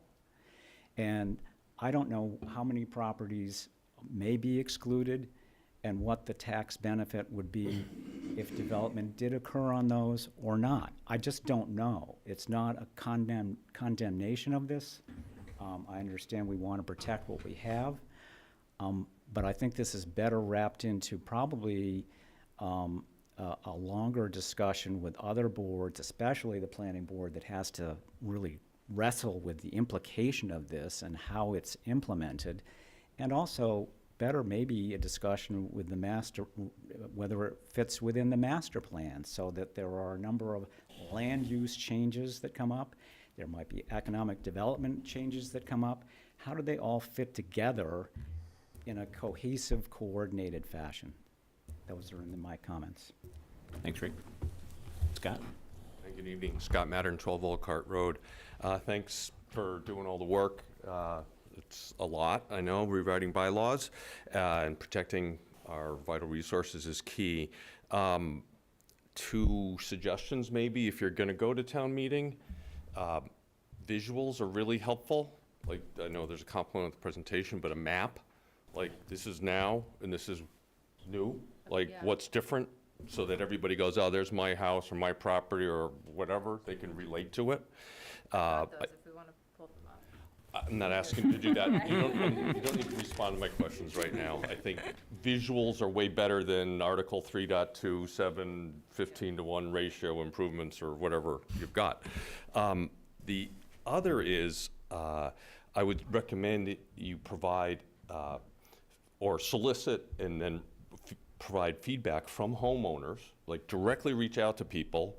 People have done stuff, maybe would be impacted, they're grandfathered in, or what would that have done to you? Just find out, like, actual people, what would happen, as well as some developers, and go, what do you think?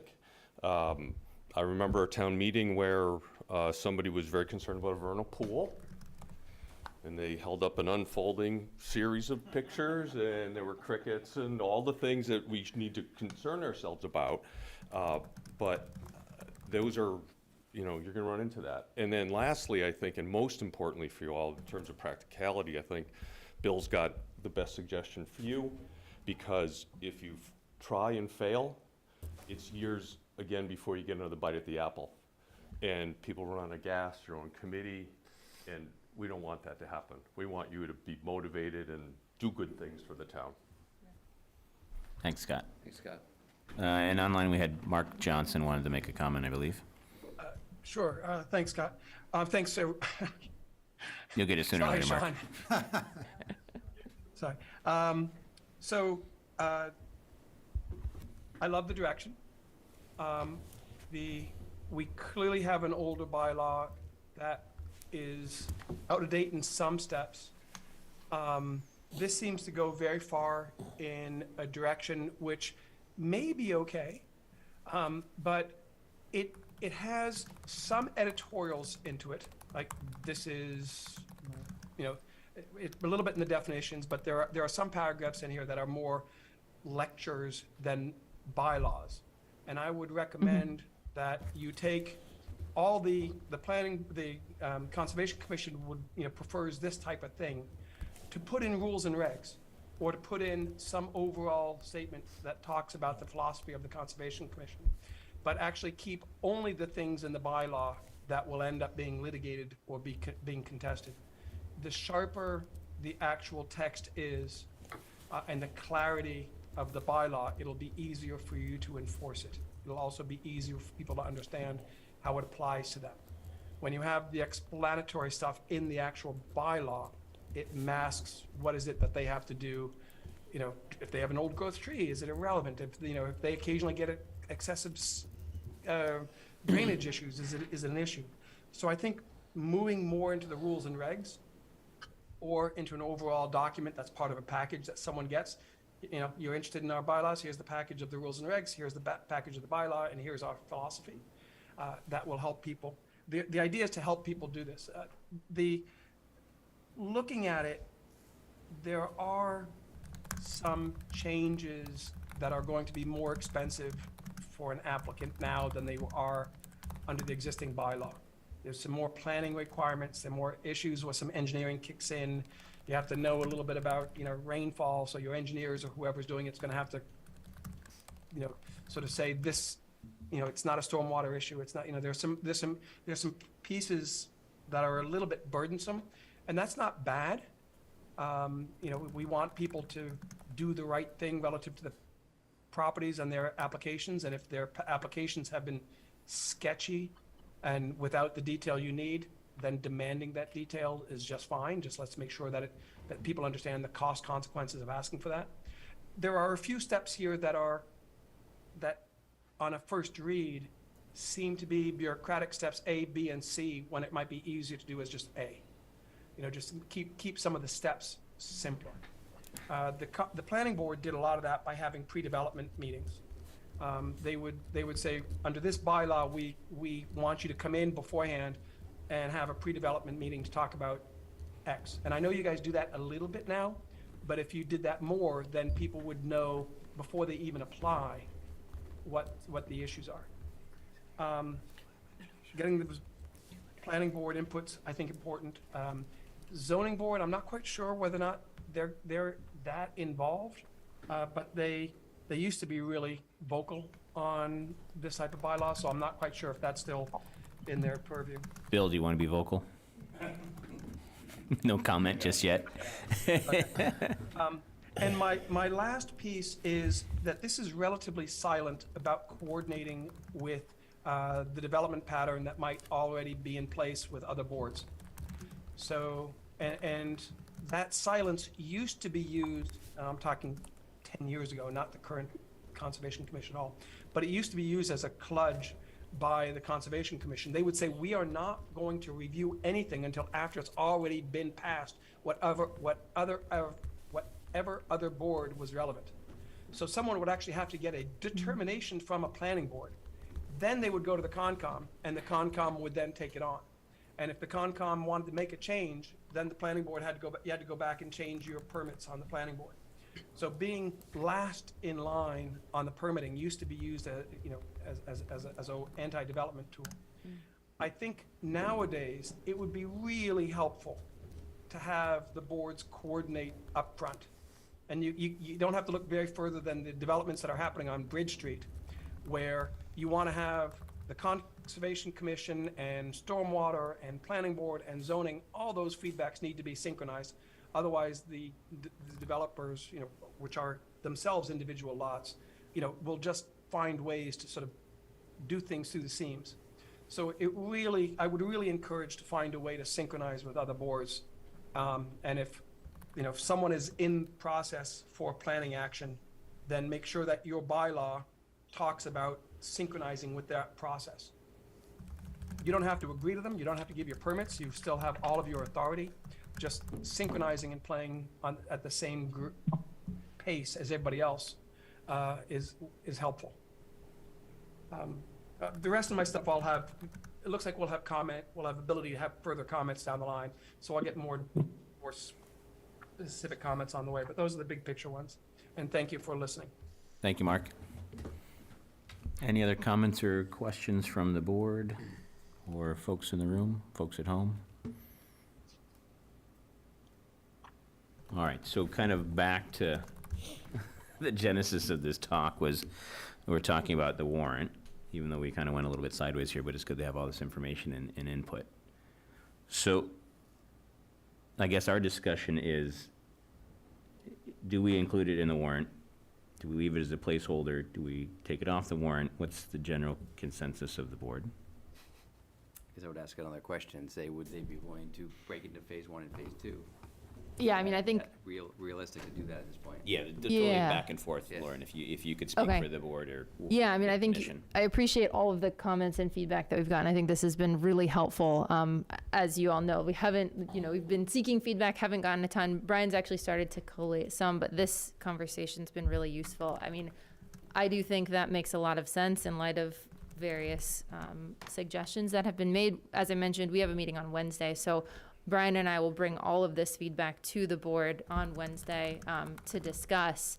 And I know, I guess in terms of timing, like maybe you need to make the decision about whether or not to put it on the warrant now, but I would say for myself, I would be willing to consider that avenue of kind of breaking it into two different chunks, recognizing that there's a lot of value in getting in front of people as more of an administrative kind of procedural cleanup, and then having a lot more time for discussion with the various boards to get alignment as to how this works with what all the other boards are trying to achieve. Now, if you broke it into, say, two phases, I know you said there was certain pieces that town council had recommended because they're in Yeah. regulation, but they're not tied in bylaw. Is it possible to include those in there without, making any substantial Yeah. changes to the restrictions or anything like that? Just maybe tying the regulations back to the bylaw so you have like some firm authority in the bylaw? I think so. I mean, Brian, my read of that would then just be that we would need to just redefine the aura as it is now in the regs, in the bylaw, without these regulated buffer definitions and without this procedural kind of 1, 2, 3, 4 type of property treatment. I mean, I think, from that perspective, the thing that should be done would be to just put the current regs on as the bylaw to vote on. And then we would just sort of do some, editing of synapses and conjunctions and, all the little connective tissue of the current regs, because functionally the regs are the bylaw right now, and, that's the trick of it. Scott, one more comment? Yeah. Ask one more question. It's more, the board's considering your decision here. You have a member or chair of the zoning board as well as a member of the planning board. Even though the planning board said he wasn't representing them, they might be able to give you information that says in the next month that they've got before town meeting, or 2 months, not quite 2 or whatever it is, can they get on their agenda? Can this group rewrite to phase 1? Can those groups even get it on their agendas to review, so at a town meeting, they could possibly go, yep, it's just administrative, it's a cleanup, it's an educational thing, the theory you're going with. I think before you give them, go for it, you might want to check out the gauntlet they're You're about reading to the go ticker in through. my head, because I was just gonna make Bill say something, since he hasn't had the pleasure to yet. Mr. Bowler, would you mind coming up? I'm gonna put you on the spot. You gotta change your hat from moderator to ZBA to citizen to whichever you choose at the moment. Bill Bowler, Chairman of the Zoning Board.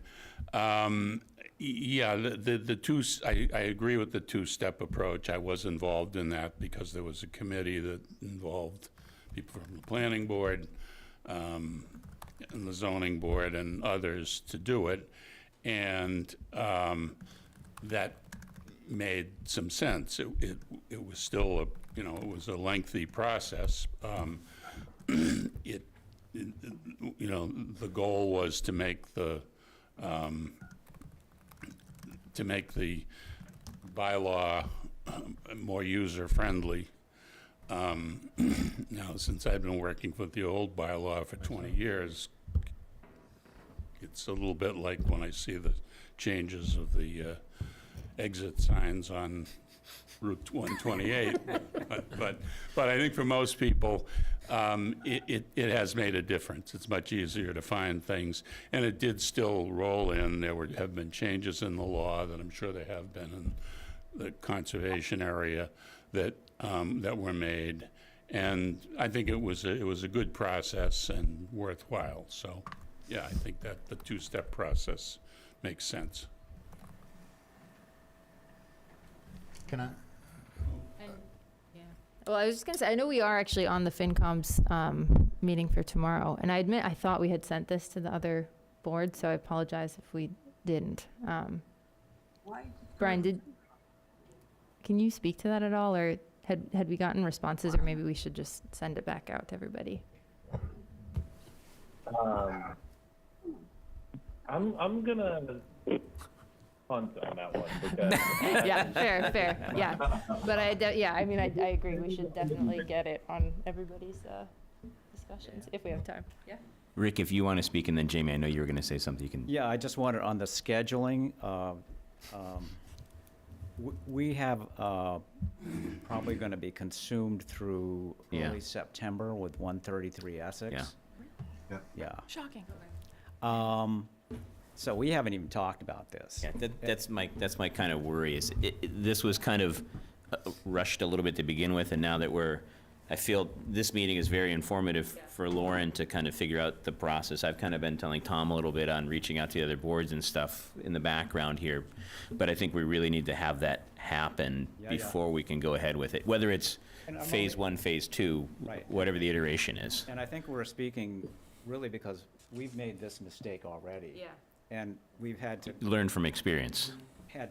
go back numerous times to try and rebuild the consensus and bring it before a town meeting and get it passed.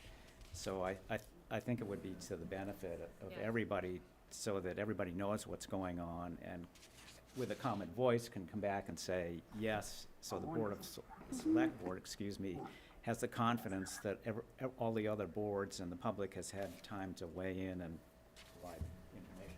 Yeah, that makes a lot of sense. So, leading into that, since we're switching a little bit of a direction here, does the board feel that we would want to, obviously, I should say, I know we want to get more input from the other boards that are kind of affected by it, and also some actual homeowners slash developers slash et cetera, so a little more time to cook in the pot kind of a thing. I would almost suggest that we don't put it on the warrant and have it for ATM, a possibility. By that time, you've run it up the flagpole with the planning board, which is really busy now with 133, as Rick mentioned, and that's probably their agenda up until September or whenever. That will be their whole meeting, pretty much.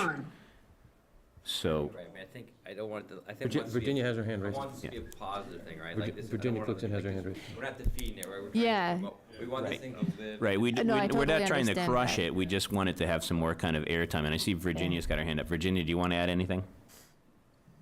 If I may. Yes, please. Just a comment.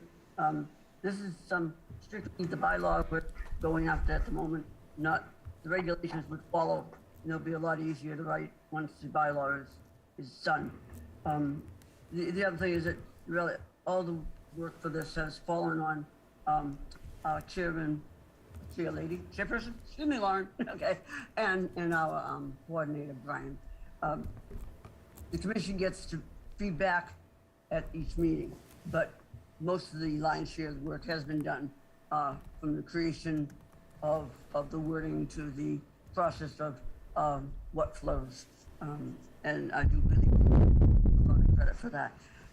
But the other comment I had, besides the fact that this is the bylaw, not the regulations, is that if you put the regulations in with the bylaw, the regulations become a law, and they're not as flexible. And we want to leave flexibility down to our regulations, as well as they're trying to build that into the bylaw as well.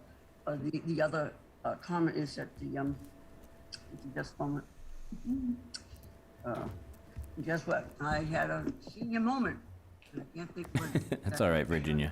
Put my hand back up if I remember, okay? Thank you.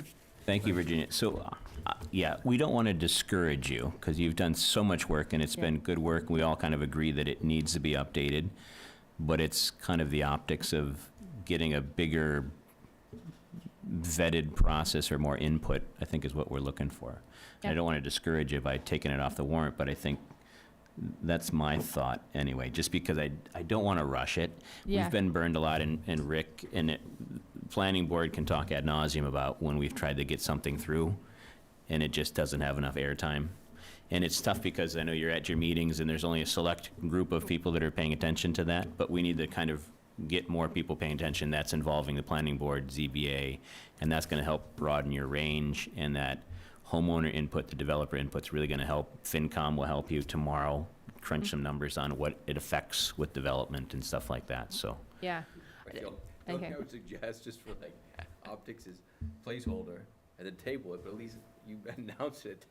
I think that's a good idea. Announce it, Yeah. hey, town, we're gonna put, but at the next meeting, we're gonna That's talk true. about- That's a good idea. Wait, like, I don't know Yeah. if that's proper, but it's one way to get it out there. No, it's tough, because it's like, you know, if we put it on the warrant, we have to discuss it somewhat, and we'll have to table it or take no action on it, but it gets it, I just don't, I want It's it in the public I eye. want to get out there in the public eye. That's the most important thing we can do right now, is help promote, that's, Yeah. for the select board right now, the most important thing we can do for this committee is to get it out there, right? So we can put it on our agenda next, you know, and after the, and talk about it, or, but something, we need to promote it from our point of view too, so. And if What I do you can think jump in, about that? I mean, my biggest takeaway from this is that we probably should break it up into a two-part process. And I so would I think if suggest we that. can just, if our homework can be to take all the feedback you've given and just simplify, like, what are the most basic core critical elements from a legal perspective that need to be amended, if we can just make that Yeah. tightened up by, you know, this week we talk about that, we can kind of share that back with you, share that with all the boards. I mean, that, then there would be materially not substantial changes to the jurisdiction or the processes, but just from a, you know, formatting and legally tight document, something to look at. And again, I understand if it doesn't ultimately make it, but if we could get the conversation going. so I guess, do you want to say something? Yeah, I was gonna say, if, you know, the board can vote to close the warrant tonight, you can still take things off of the warrant Right, we before can we go to print.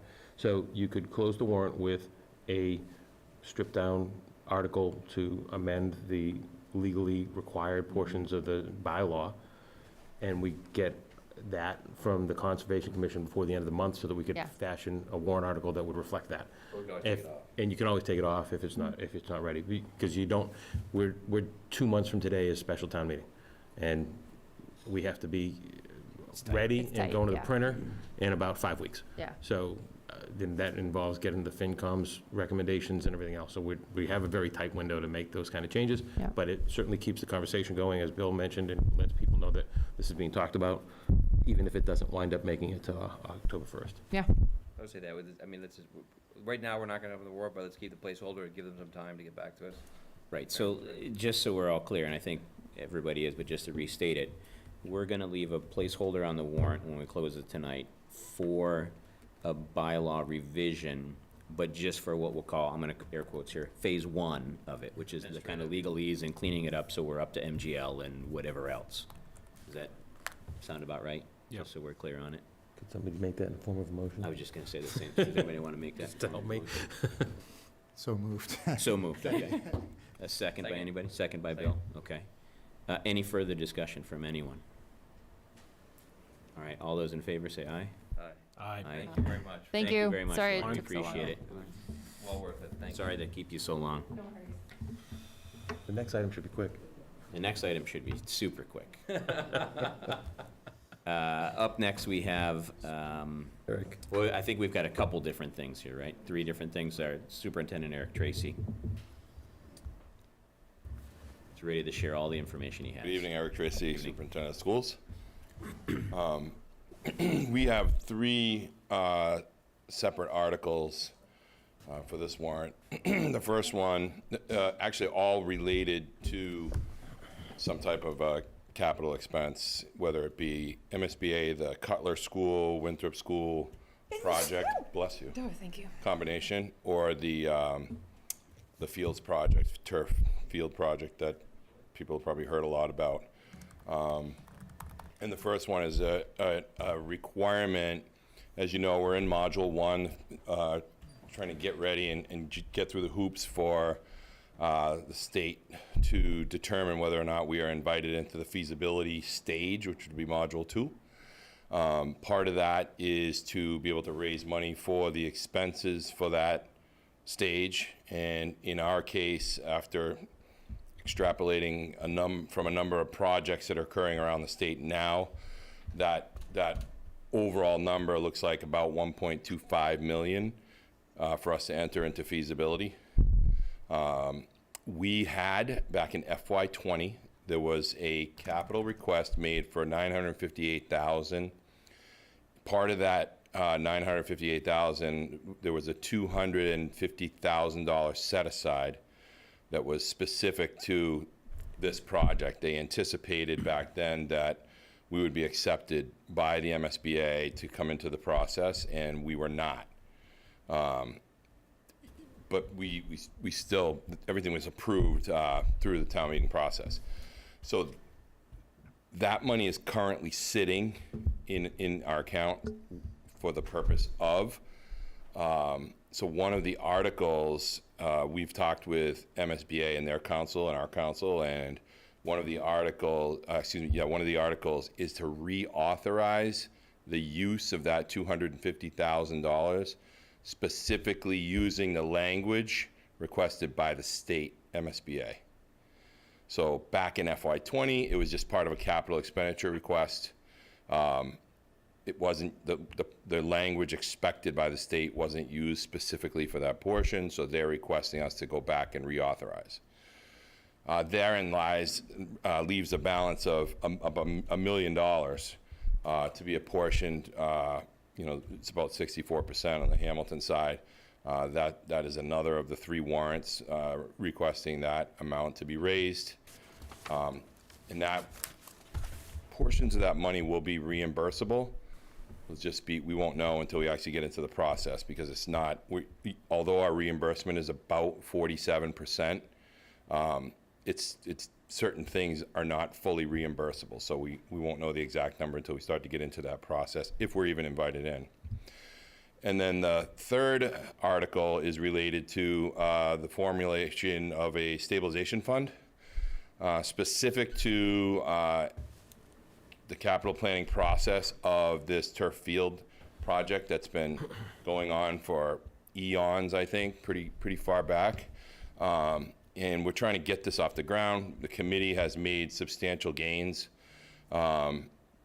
working on their progress. They're starting to get to the point where they're splitting their committee into a specific fundraising committee and kind of a steering committee. So they've gotten the blessing of, I think, everybody now to begin to fundraise. So they will privately fundraise, and then we're planning on using the stabilization fund in a number of ways. We can either go to the towns and request E&D to go into this fund to be able to use to fund some of that project. None of that project is reimbursable by the state. So as you may have heard, it's about a $12-ish million project. I don't want to put a hard number on it, but it is not reimbursable at all. There is possibility of CPC monies down the road, but there's a bigger conversation to happen still. So there's a couple of different processes going on in the background. So that's, in a nutshell, the request for 3 articles that the school committee is requesting. You have to vote percentages on these? Are these a majority, or are these like? It's a town meeting, it's a town meeting, it's a simple appropriation, so it should just be a simple majority. This is just simple majority. Mm-hmm. Questions?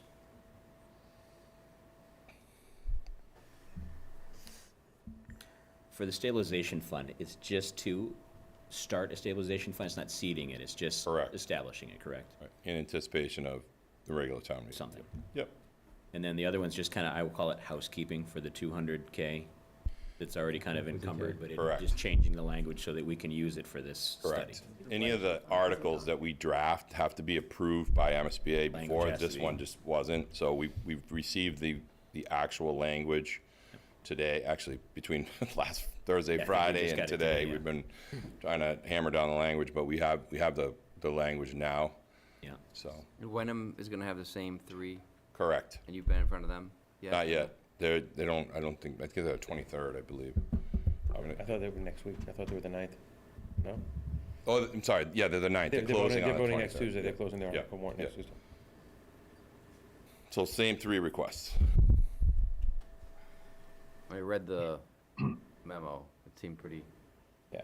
Town council did talk to district council today. He took the day off to be with his son on his birthday, so he did not get back to me with final warrant language.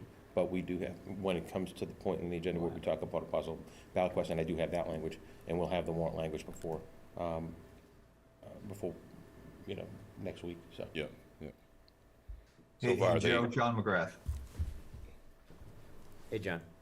Hey, Does the, is there a fairly good description of what the $1 million is funding?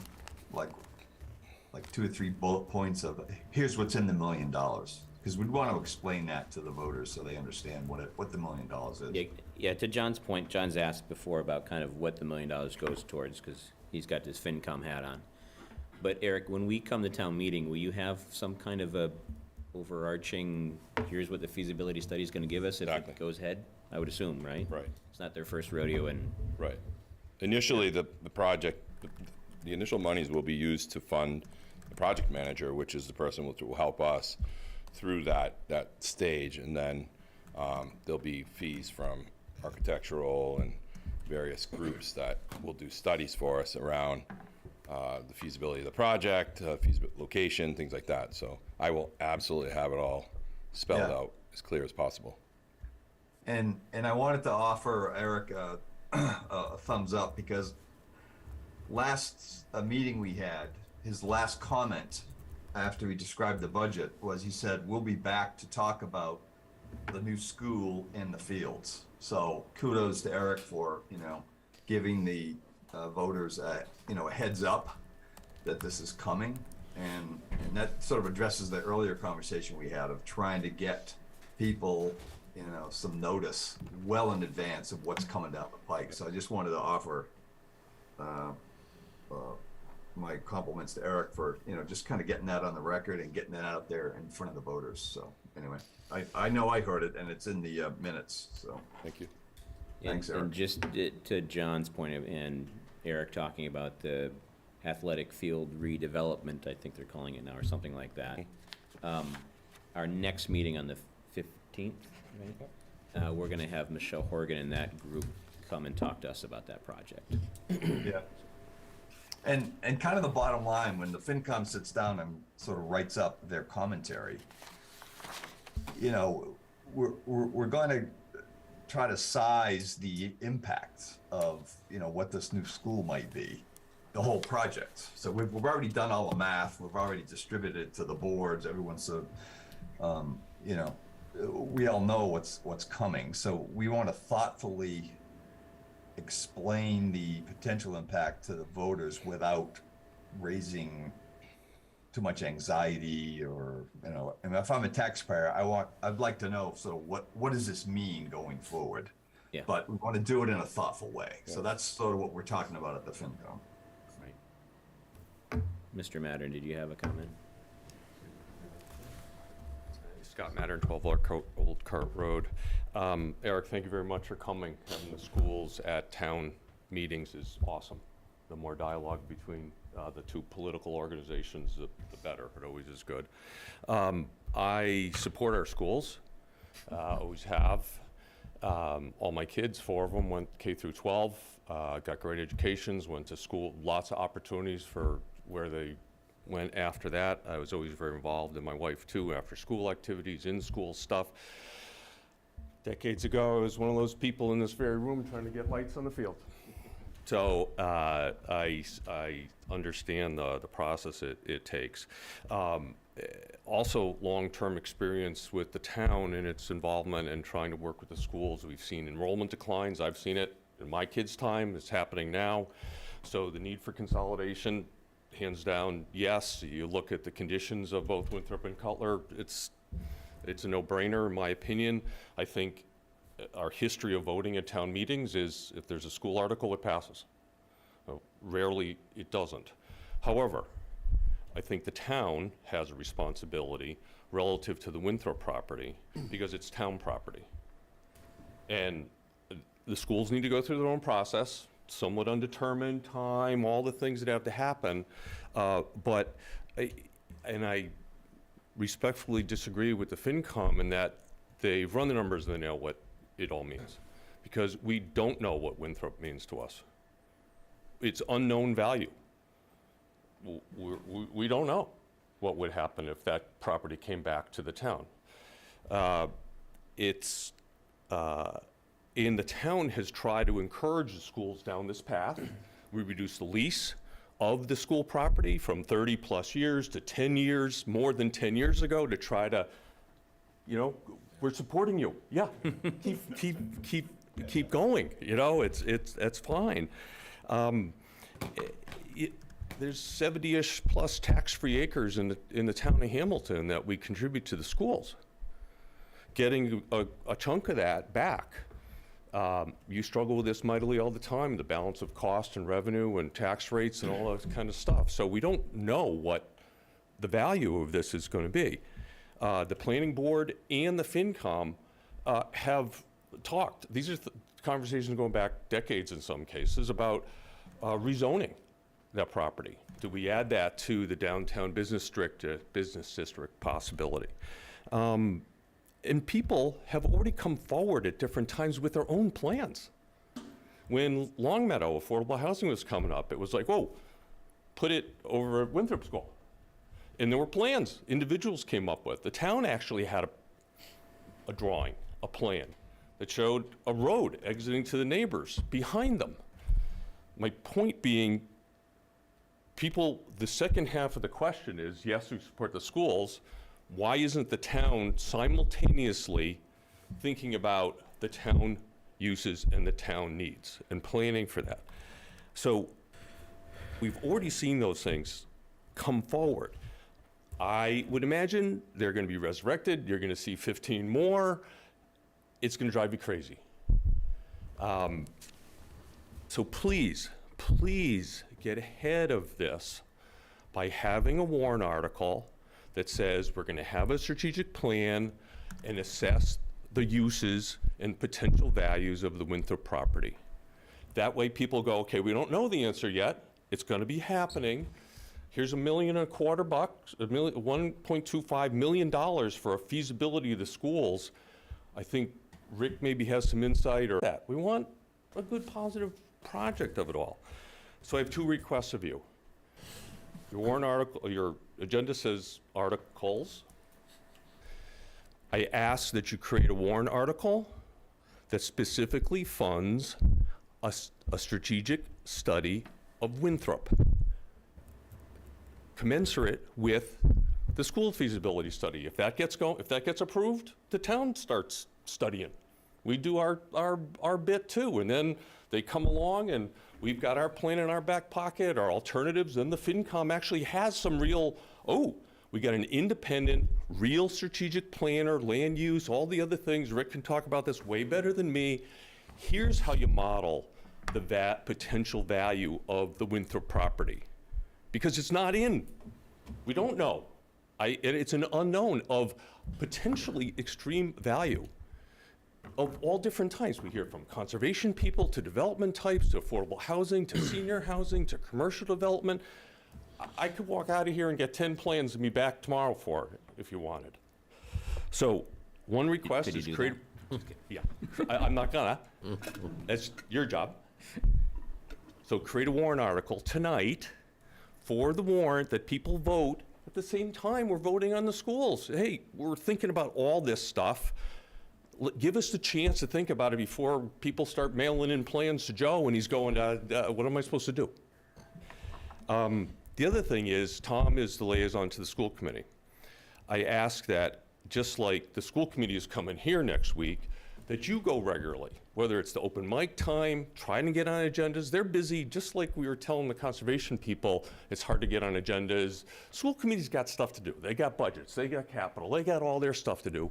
Make the case of why this is important to the town, why we need to do this at the same time. Use the community, just like we were giving advice to these conservation folks, use the bandwidth of the school committee channels of communication to say, at the same time, you're being asked for 1.25, we're asking for zeros, way zeros less for the town to do this. I'm happy to help on either. Certainly the last bit of that, to be there and to try to help carry a positive message on this, because I think doing it together is the only way to go.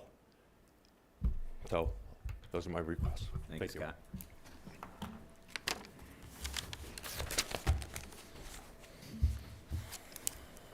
I think this must be the Scott and Rick show tonight. Like old times. So, Like old times. And it's not the Two Stooges either, I hope. So I'm now here as chair of the Hamilton Development Corporation. And the board hasn't taken any vote, but we certainly have a lot of discussions about the Winthrop school site. And the FinCom, as Scott mentioned, has been a very forthright in terms of telling us how much they would like that property to be rezoned for commercial so that it gets into the HDC portfolio, and then we can start working potentially to develop it like we did at 5963. So we definitely have skin in the game. I'm going to add another dimension just to make things even more confusing for you. Gordon Theological Seminary, 100 acres, has indicated it wants to sell the property. Because of comments I made at a ZBA meeting about 3 weeks ago, speaking strongly about the lack of involvement of both the seminary and Harbor Lights in any kind of decision about the property, I got a call from Scott Sundquist, the president of the seminary, and Andrew DeFranza saying, I want to meet. Okay, so now I'm thrust into this. And I did meet with both of them, and I said, I'm not an official. I have, I have no authority here. Long story short, I was saying at the ZBA meeting, and I said to both Andrew and I said to Scott Sundquist, we need to have a strategic plan for that piece of property. We've got people saying, put New England Biolabs up there, make it open space, put affordable housing up there, put the school up there. Maybe all of those are a good idea. I don't know. But again, as Scott mentioned, we can't sit here and wait for whatever happens to happen. Right now, it's R1B, 1 acre zoning. They could sell to Toll Brothers tomorrow, and we'd have 90 McMansions up there. Great. You know what that's going to do to the schools? Well, guess what? I think we can all imagine. So I'm tying, and as I think you mentioned, you and I met with one consultant to talk about a strategic plan, who's actually done this for communities that a large institution, hospital or college, moved out. We were talking about that property in specific, and mention was made of Winthrop. And he said, actually, that's a good idea. You should include that at the same time because they're dynamic. They move, they're all moving pieces, and they should be part of a strategic plan, not a master plan. 4 to 6 month effort, look at it, come up with some key points, look at the market, location, and infrastructure, and what are the potential uses, and bring in and be talking to developers about this as well to get some interest and discussion going on there. So I would argue strenuously to support what Scott mentioned, and we talked about numbers with this consultant, and he said probably about $100,000. So that's the number that we're talking about. Now, somebody has suggested, or people have suggested, oh, make it part of the master plan. No way. 2 different animals. One is a strategic study, short-term, site-specific. Master plan is 10,000 feet, town-wide, cultural, economic, housing, open space. Those are nice things, and we should be looking at them, but we need to drill down now before events get out of control. And we have no say about where we're going with Winthrop and the seminary site, because they are all interrelated, and we can't just sit here and go, well, I hope something good happens, and then all of a sudden, bam. And we've got, we're reacting rather than being proactive. So thank you. Thanks, Rick. So kind of to bring it back, we went a little bit off track, back to your 3 warrant articles. Let's talk about those.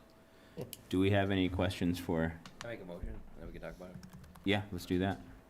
Do you want to do all 3? Yeah. Okay. Motion to approve all 3 warrant articles presented by Superintendent Eric Tracy. Anybody second? Second. Okay. Discussion? I've read the memo. I don't think there's anything out of No, I think it's all kind of part of this process we're engaging in, that hopefully I think it's just continues. advice on how it's presented, et cetera, and information and consensus building, but in terms of the concept of the three broken out, I don't have an issue with that. Same. Any other comments, Caroline, Jamie? No, I mean, I think the theme here is the same, which is like, we have a strategy and a PR issue with everything we do in this town, and I think the 3 articles in and of themselves, I think, totally fine. I think it always starts these bigger questions of, but then what, and where's this money, and what is this property doing, and what's the plan, and who's making the decision? And I will say there are so many well-intended people thinking about different parts of this puzzle, but the cross-coordination and collaboration and the fact that a lie gets halfway around the world before the truth gets its boots on in this town, like, that's part of our problem, right? That I mean, if anybody's been on Facebook, the neighborhood behind Winthrop is already, you know, saying, you're not gonna do anything with Winthrop, we're not gonna do it. And so I agree, Scott, with what you're saying, but that's what we're up against, is that we're like, that would be such a great idea. And then everyone's like, I'll tell you, great idea. So how do we, like, what is the strategy and what is the PR, and how do we make sure that the story that we're telling about this feasibility study is just that it isn't us taking wild leaps in any direction. It's us trying to gather the right information to make the right decision. And if we can somehow do that. Right, and the first step is this feasibility study, because Yes. it's gonna tell us, who knows, maybe it'll say Winthrop is the best site. Correct. Maybe it'll say Cutler's the best site. Maybe it'll say Something else. Wenham is the I mean, that best was my site. understanding. My understanding was that I thought that the part of what we're paying for was this feasibility study. I guess maybe it doesn't give value to the property, but it does look at all the sites. It looks at both towns, Yeah. holistically, right? Right, So yeah. it could end up in Wenham. It could end up, maybe they think Gordon is a good place for it. We just don't know until we do the study. If I'm speaking out of turn, stop me. And to have a parallel study is not a bad idea. I don't have a problem with that, just, we gotta get that funded. Right. I have ideas about that. Scott? Sorry. I have a question. Are you responding to my question about a specific warrant article or not? Like, I hear you talking about 3 warrant articles. I don't know if it includes this or We're not. voting just on his warrant articles right now. And That's what it's not. You said you were about to vote on 3. I assume it's those 3. I don't know if you're I said thinking my of motion said amending the them. 3 as presented by Eric Trait. I don't know if you're thinking of amending them to include a strategic study from the town, which I would personally think is great. Add the school, I don't know, it's $100,000, add 30, 50 for the town to do a study at the same time, so it's all happening at the same time. So I'm not clear what you're voting on personally, and I'm here. Let me be clear. We are only voting on his articles. We cannot combine the articles. So if we want to add an article, that's a different discussion. I wasn't asking if you're combining articles, I was asking No, I'm if saying you were. we can't combine your recommendation to a school article. They have to be separate. So we haven't talked about your recommendation. We could, and that's a further discussion, but right now we're just voting on his 3 articles as presented, because we can't, I mean, I understand you can't combine them. You gotta keep them separate. I don't think we can change the language with the state, right, Eric? The second point, I think, by creating a warrant article, if you're going to do that, which I hope you're going to try to do tonight on Winthrop, is another signal to Tom working with the school committee, that why is Winthrop in the wheelhouse of the FinCom and the planning board and everybody else in town? If you ask them, what do you think? That's what we think locally. I remember I was a chairperson of the joint library. Took 10 years to get that thing done. The state hated the fact that we kept the gym. They're like, what, there's a library. What the heck? So, well, we need a gym. That's how we work. That's how we roll here in Hammy. We need that. And they're like, well, you got parking space, and we're gonna do this and that. It took work. But guess what? We now have the best and only regional library in the entire state, in a gym that's overprogrammed like crazy. So we can do it. We can do it. So I support you voting yes on these 3 things. Right. I'm not clear if you're gonna respond to my request or not, which I would like to hear in some fashion. I like that you're pushing. I will say, just to clarify for Mr. Mattern here, that with the articles Mr. Tracy brought before us for the warrant, they are as they are. We can't, it's not like the State House, we're gonna add a rider onto it at the last minute. Right. So, to Mr. Mattern's point, And he may have jumped ahead a little bit, because the next thing after we vote Mr. Tracy's articles is I'm gonna bring up the strategic plan stuff that Rick and I have been talking about and Scott's mentioned tonight. Right. And if we put it on the warrant, I have some suggestions that keep it off the warrant, but I wanted to talk to you guys holistically to see what your thoughts were on. We may be able to fund it elsewhere. Yes, correct. Right, so I agree that we should, so my comment, just so, And I don't want to, I don't want to get too far ahead of myself. Right. Or us in general, and I'm sure Joe will agree with this, that I've had one meeting with the strategic planner with Rick, and it's not fully baked yet. Right. And there's a lot of balls in the air, so I don't, I guess we'll discuss it in a minute. but So what I was back trying to say is stay in line with it, on our agenda, be procedurally, we have to vote on this. Yes. I'm in favor of what Scott's suggesting and Rick is suggesting, I just think that's a discussion we need to have after this. Correct. I also don't know if the time is right, because this study's gonna take how long, I mean, I understand we shouldn't wait, but this study's we're gonna vote, and then there's a long process, right? A year or so, year and Feasibility change. study's right? about 18 months, Yeah. almost. So, and our process is a 4 to 6 month process, so I just don't know if we don't wanna do it too early, also, on the analysis of what, so, I agree we need to do it 100%, I just wanna look at, once again, holistically, when to do it, so I'd be for it, I don't know that today to vote on that, but. All right, so we've got a motion, we've got a second on the 3 articles for the school. As presented by. As presented by Eric As Tracy. presented by Mr. Tracy. Any other comments or questions? All right, all those in favor of those 3 articles, say aye. Aye. Aye, unanimous. All right, thank you, sir. Can I say one quick Yes, thing? please. I just want to thank everyone here for the work they've done, especially Joe and his team. With our team, we've been back and forth, I don't know how many times, trying to work through these projects, and also trying to find the counterbalance to the community's projects as well, not just the school. It's always the school, the schools. So I think these projects, the ones that are in the town of Hamilton and the school projects, will really work as a catalyst as we continue to come out of COVID and kind of that kind of quiet time, and not a whole lot was going on, where we can bring some excitement into the community and start to build some connections back that have been sorely missing. So I think this is a bit of a revitalization, kind of long-term revitalization with all of these different projects that impact so many different people within our communities. But thank you all. Thank you, Eric. Thank you. Can we take them next? Yeah.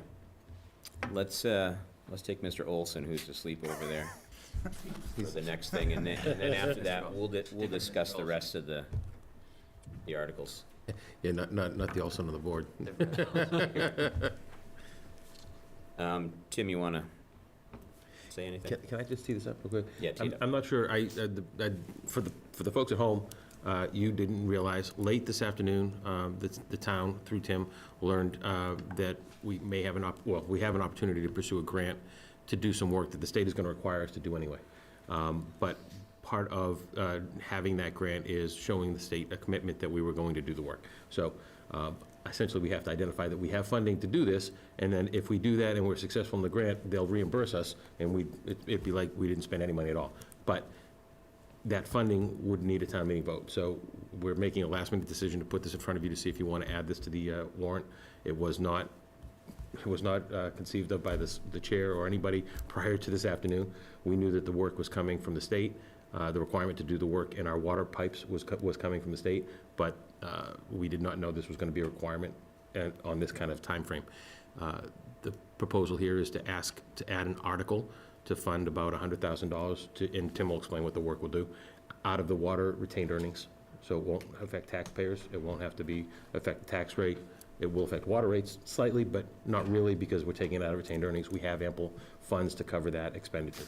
But where we're spending retained earnings, it needs a town meeting vote. Tim will tell you about the project. Tim Olson, DPW Director. So what Joe was referring to is recently, I'm not sure if anybody reads up on this, but there's been some lead and copper rule regulations and updates to our the state regs and things that, lead and copper inventory requirements that the town has to abide by. So anyway, this is a grant that came my way to hopefully help us fund a lead assessment inventory throughout the town.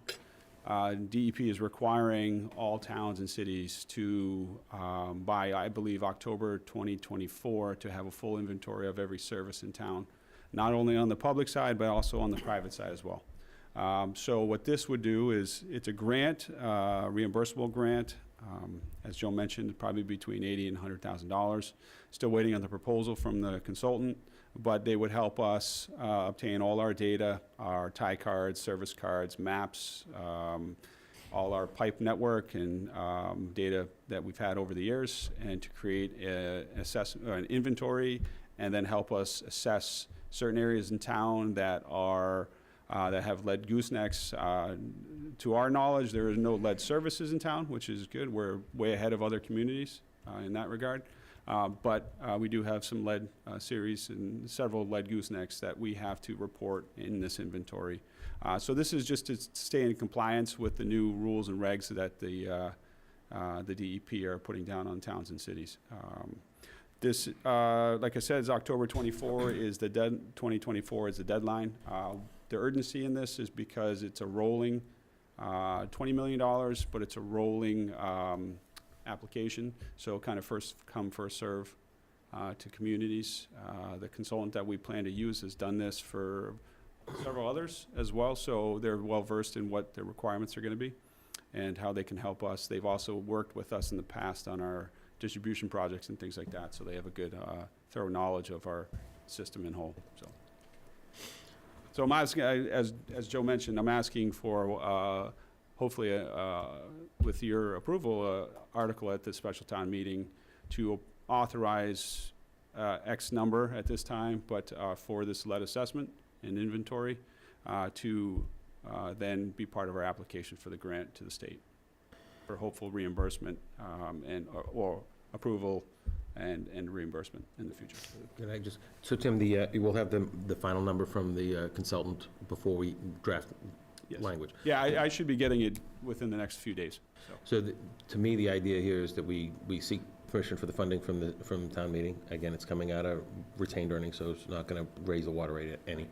And if we get the grant, great, we get reimbursed for it. If we don't get the grant, it's still work we were gonna have to do anyway. Right. And we can get it done ahead of time. We can get it done ahead of time and start to put in our plan for any remediation that has to happen from what's identified in the survey, so, in the inventory. So this is, again, rushed through because of a last-minute opportunity to apply for grant funds that could help take us off the hook for some money, so. So let's start with, are people okay with adding this to the warrant? Yeah, I mean, it sounds like it's a timing thing, right? It's a And timing if thing. the grant doesn't get approved, We're still gonna have to do the work, and We're still gonna have to do it anyway. And we're still gonna come to you and ask you to spend it out of water This retained gives us earnings, the so. opportunity to get it reimbursed. then we'll get a chance to see the verbiage before we. Yeah, we'll get to see the money and stuff like that. Yeah, I'll share the proposal with you as well. It doesn't need to be bid. What's that? It doesn't need to be No. bid, because it's just a consultant. Right. Yeah. Jamie? Question? I mean, yeah, I'm fine. You're fine with I think it? it makes sense to Okay. be on the warrant, but Caroline? Yeah, fine. Tom? Yeah, good for me. All right. Added. Let's Can I have a vote. motion? Yeah. Anybody want to make a motion? I don't know To what to call add, Tim, can you give us some language? What do you think? It's authorization with a future amount. I don't know how you want To to say take that. from but, retained for lead- earnings from the water Retained earnings for the. Fund a, consultant. Well, to fund, To fund it's a water and lead. It's a inventory? lead service, inventory and assessment. so moved. Let's try to do a little better. Anybody want to try and say it, so our poor minutes Exciting taker things. doesn't It's go nuts? exciting stuff, I know, but Mary Ellis, you got that? Just put a thumbs up, Mary Alice, if you have that, no? Approve a warrant article that will I got it. fund a. You got it, Mary Alice? All right. All right. Who said so moved on it? Okay, anybody second it? Second. All right, thank you, Mary Alice. thank you. All those in favor say aye. Aye. Aye, thank you, everybody, thank you, Tim. Approved. Tim, thanks for sticking around so late. Yeah. Appreciate Yep, it. I'm here for others as well. I could just procedurally administratively to talk about timing, right? So it's 9:30 now. Yeah. We have 8 more things to talk about. Yeah. I have to pick up a child at 10 o'clock. That would be done by then. Me too. So We three. I want to make sure what. Let's tick off some lower hanging fruit here. Our next one here is CPC Town Hall funding extension, which we've already talked about. Right. So I think we can just make a motion and approve that one. I don't think there's any further discussion since we talked about it at our last meeting and we're on the same page, if I'm correct, We're on the right? same page, yeah. All right, so anybody want to make a motion to include the CPC Town Hall funding extension on the warrant? Like, make a motion to extend CPC Town Hall funding. I make a motion to put a warrant article on the warrant to extend Town Hall funding through CPC. All right, anybody second? Second. All right, all those in favor, say aye. Aye. Aye. Beautiful. Funding for temporary town hall space. Let's skip a little bit here. Bills of a previous year. Anybody want to make a motion? I move that we, Motion to approve a warrant article to pay bills from a previous year. All right, anybody second? Second. All right, any discussion? Always good to pay your bills. All those in favor, say aye. Aye. Aye. All right, updated compensation and classification table. We've talked about this a little bit. I think we're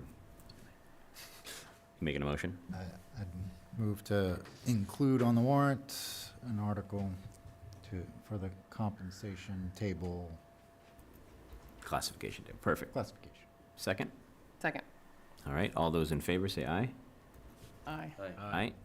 And stop me if you have any discussion if I'm going too fast here. We've done the conservation bylaw. Funding for fuel facility. Joe, you want to tee this one up really quick? So we've been discussing this just because we have a need to identify a way forward. The board talked about this at the last meeting. It seems that you were not in favor of moving forward at this time with it, but it's on the list, so you need to tell us whether you want to keep it on the list or take it off the list. General consensus. Well, the question was, does it fit into the town hall sort of, how does it affect the future town hall project? It's basically a rehab of what we have, right? Recertifying the tank, is that right, Tim, or We something can like do that or- without, we have funds to do that without a. Which part is this? This was. This is for the fuel This is to do a new facility, fuel sorry. facility. This was to do a new fuel facility, that's what I'm we off were- track, it is 2.5 hours. Now you just gave him a chance Which to we talk don't need- about the new fuel facility. Don't need to I'm do. only here to answer questions. Where's the new fuel facility? Is it proposed at a specific location, or is that part of the study? Should I Yeah, go ahead. write an answer? Yeah. It's out back, further behind Town Hall. Same place. Further, Further So away. instead of right there, it's it's, actually right in front of the cell tower. to be honest with you. But my understanding is we don't need to do it imminently. We still have a working relationship with Wenham, and we can do this at another time. That's all true. You don't want my opinion, but I mean, We have exhausted our negotiations with WEM to have a combined fuel facility. They've told us, no. they said no thanks. When are you leaving? Seems silly. I would just say that I think that at this point, from my perspective as your town manager, I'd recommend that we come back to you with a better plan for the annual town meeting. What's the rough That's my cost of recommendation. this, Tim? what's that? What's the rough cost you think it's gonna be? Probably about 600, I would say. But you have 250 left? You have 250 right now? Yeah, I got 250,000, I The think, 3 previous. years ago to do this. So you'd need at least $350,000 in a warrant article right now, and Who knows what the market might do in the next 6 months, so. Yeah. All right, so We're gonna let it ride, is that where we're I thinking? mean, it sounds like it's not a timing thing, and we should spend the money and time on other things that are more important, like Like a feasibility study. important. so we're not including that, is that it? So, general consensus not included in the warrant? yeah. Could function without efficiently and effectively here? We can get fuel. Okay. I guess that's all I have to say. Any discussion from anybody else? No. All right. Do you want to take a vote on that, just to remove it? Sure. Motion to remove funding for a fuel facility. Well, not include an To article. not include an article on the warrant for it. So move. Second? Second. All right. All those in favor, say aye. Aye. Aye. Aye. All right, what have we missed here? Temporary town hall, and we have to do the two whether you're gonna do. Funding ballot for questions. temporary town hall space. We talked about this a little bit last time. But we had appropriated money for town hall, but can't use it for this. I could, Even though but, it's in the budget. no, we could use the money to, so this gets into, we had agreed on a lease arrangement with, for Pilgrim Hall. Right. We have about $150,000-ish that we could apply to retrofit that building, but based on the estimate that we were given by the consultant, it's more like $450,000 to $500,000 to retrofit that building. So the question becomes, do you want to have an article to ask for another $300,000 to temporarily outfit a building that we would be in at for most 2 or 3 years? And that we don't have any long-term ability to secure unless we go back to town meeting and ask them to buy the building later on. Sounds like Joe's trying to talk us into it. Just stating the facts. No, I concur with Joe. In looking at the bigger picture, the instability of that property in the lease and $500,000 to improve it, to not know the future of it, and the option to buy was given to us, but the option, if we bought it and renovated it, it would be about the same cost as town hall renovation. So it just doesn't seem feasible to me. I guess we have to go back with Joe and, But it's optics for the community, knowing like even if we go somewhere else, we're gonna spend six, 7 figures, right? right, and I can't justify asking people to put another $400K in something that's, It's gonna get, no, I agree with that, but. we'll get no cost benefit out in the Socializing end. that cost benefit analysis is important as well Yeah. to the future town hall project, right? So, Right, so we need to have another discussion coming up about what's our kind of mitigation next What's step our plan? strategy, Yeah. what's our plan Town hall. with town hall? And there's a couple options Joe and I have discussed, but we'll get into the Not ready weeds for with tonight, it. yeah. Not tonight, obviously. But, so, we made a motion, right, to take it off? No. Did we get a No, second? we Who's, didn't. you gonna make it? Who's gonna make it? make a motion to remove the warrant article to fund, temporary town hall construction. Okay, second, anybody? Second. Any discussion? No discussion. Okay, all those in favor, say aye. Aye. Aye? Save money left right here. All right, other town hall funding options was the other article that we have. And we have Alex, who's been sitting patiently online, Well, okay. and Joe. Yeah, I was just gonna say, you also need to make a decision about whether you're gonna do ballot questions tonight, because they have to go to the state by Have to go to the state. Wednesday. So you have 2 options on ballot questions. One is for, do you want to do a debt exclusion to support the feasibility study that you just agreed to have on the warrant? Yeah. Or do you want to fund that in another way? And then, if you're going to do, are you still considering a ballot question to fund town hall? If you're not, then we don't need to take that vote, but you have in your packets language for both of those questions if you want to consider them. So, guess which one we're talking about now? So on the ballot question, Debt talking exclusion, about that, debt Debt exclusion. exclusion. feasibility. He said 600, he said million to 60%, 700,000. He didn't say what the percent, do we have the numbers? Alex, you want to speak up? It's a little more than. Right. 654,000 is the total that they are asking from the town of Hamilton at this meeting. So roughly, we're at 65.4% of any appropriation. 1.2 minus the 250,000. Right. And then 60 whatever percent. of Right, what's so left. basically, we're at 600K, Wyndham's at 400K. Gotcha. And so my opinion, if your question was, do we want to do a ballot versus fund another way? My opinion is, we're going to be going to these ballots in the future, so it might not be bad to Right. exercise that process, right? And with the ballot, if we do debt exclusion on it, then it's not cutting into any of our current monies per Funds, se, yes. right? So, and we talked about funding it a little bit different way too, but I don't, Alex, do you want to give your opinion on the debt exclusion versus no debt exclusion and et cetera? What if the ballot fails? Sure. My opinion is, we can look at it in a couple different ways. If we end up using any sort of free cash or local funding that we already have, essentially what we're doing is we're just removing that flexibility for any other projects that we have going forward. Any other, large capital projects. If the town hall renovation project is still in play, that would be, $654,000 that we wouldn't have to contribute towards that kind of a project. Or we have, we know that we have $1 million fuel facility, roughly, project coming. Remove the ability to use free cash for that kind of a project. There's a plethora of other school capital projects coming down the road as well. And so with this kind of a project being packaged how it is, we know that we are likely to, well, maybe not likely, but the writing on the wall is that we will be invited into the feasibility module with the MSBA. My opinion is that we should go to the ballot with this in the current sort of environment that we're operating in. You had basically said the same thing.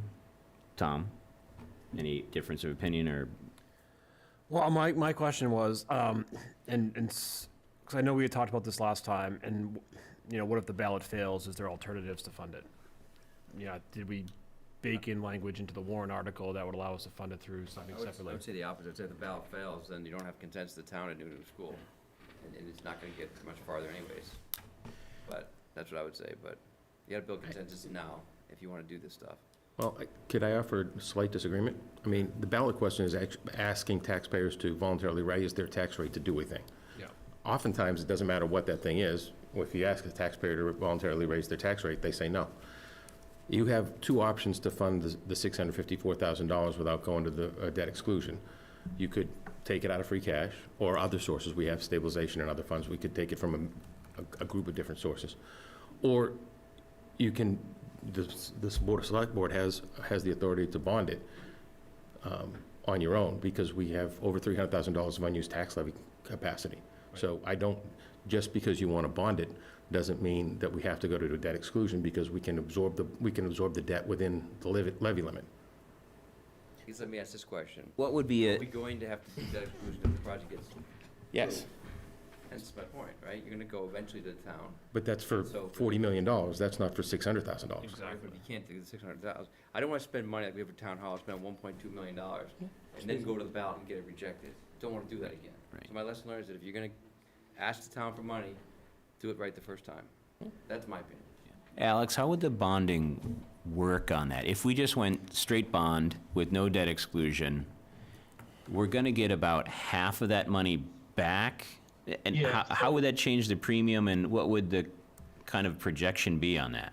So I don't have actual projections right now, but what we would do is we would do a temporary, so we would ban the money first, which is an anticipation note for the full amount that they need. So for the full amount that we would need to borrow. So like Joe said, if we were to move ourselves up all the way up to the levy limit, that would knock off, I think, around $300,000 out of the amount we would need to borrow. Then that would leave us needing to borrow $354,000, say.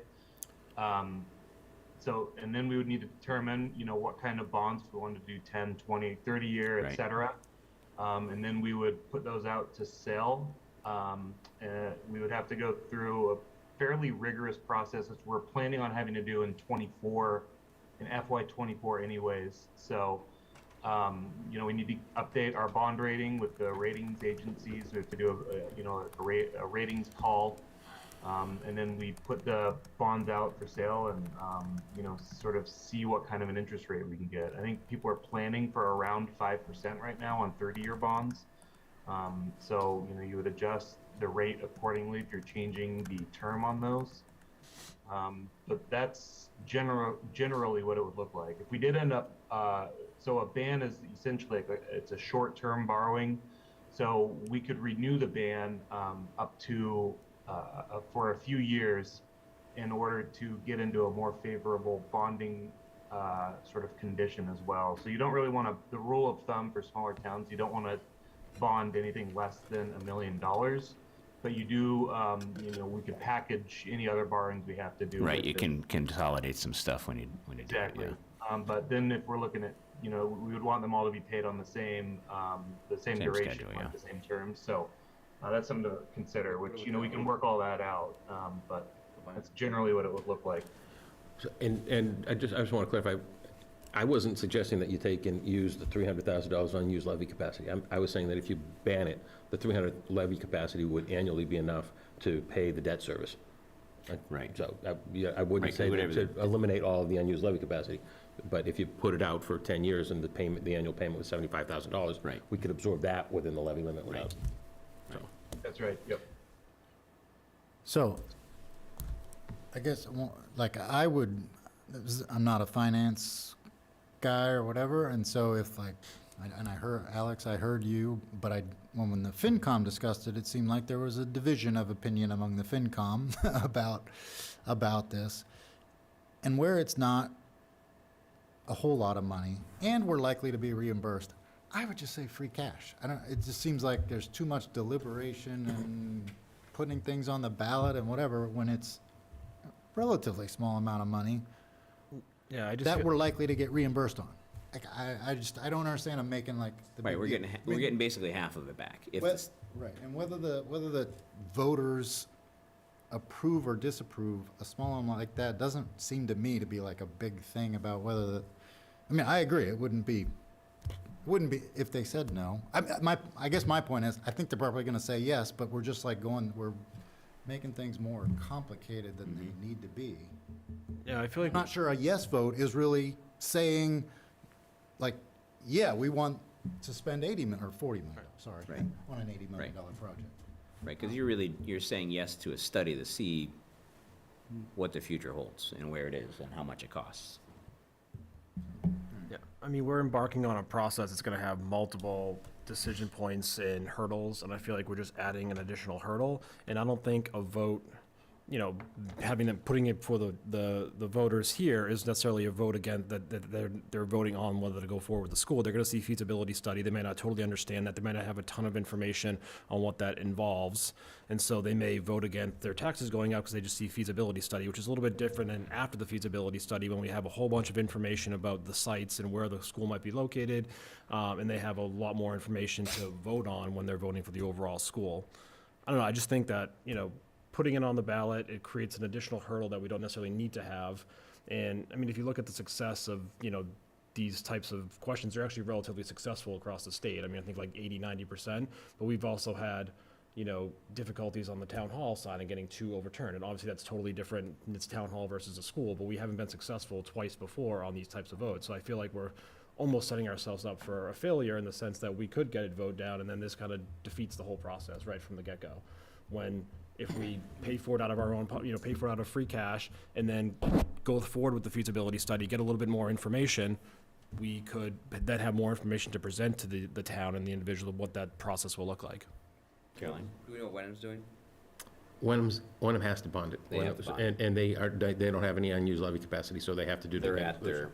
They're at their limit. My opinion is town, what I've learned, is we had 11 votes at town meeting to support town hall.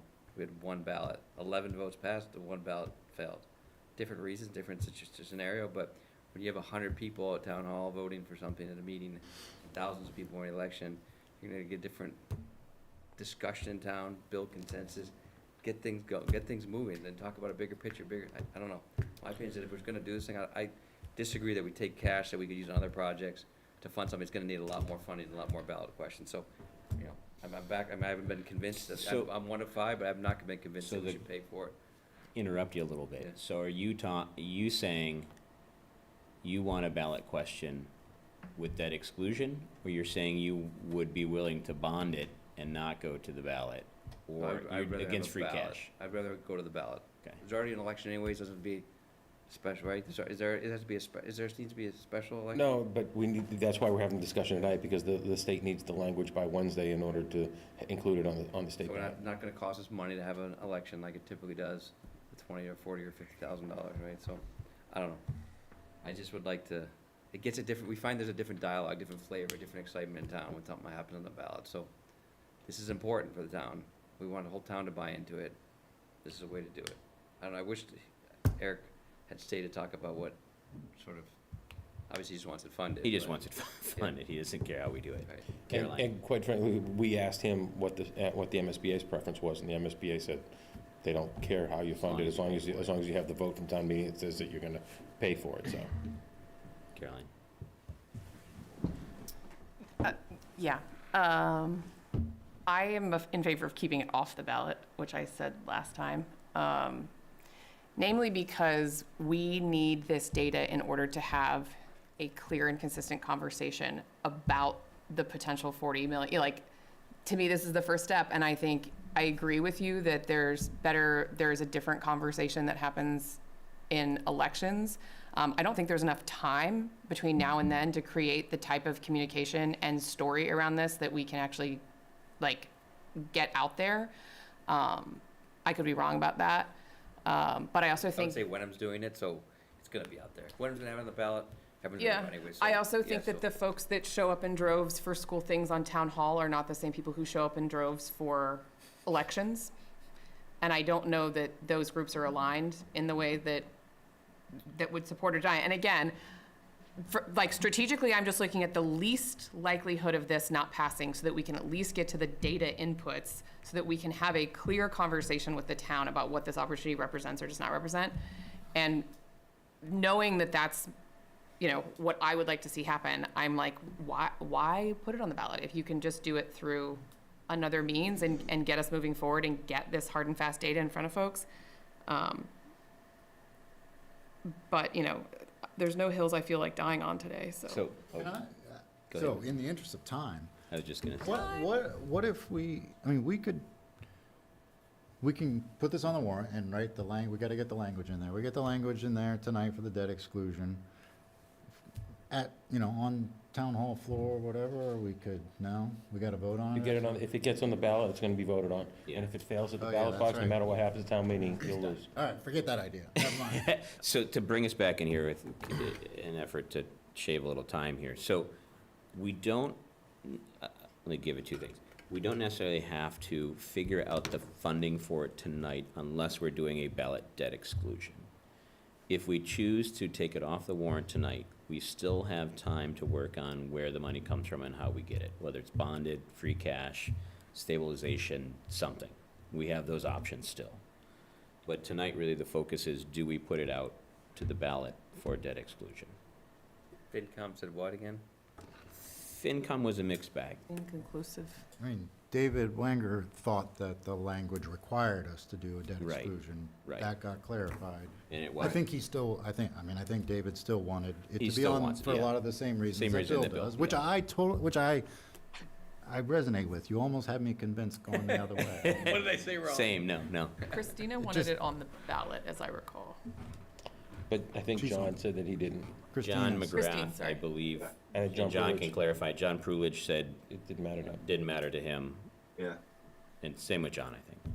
yeah, I agree.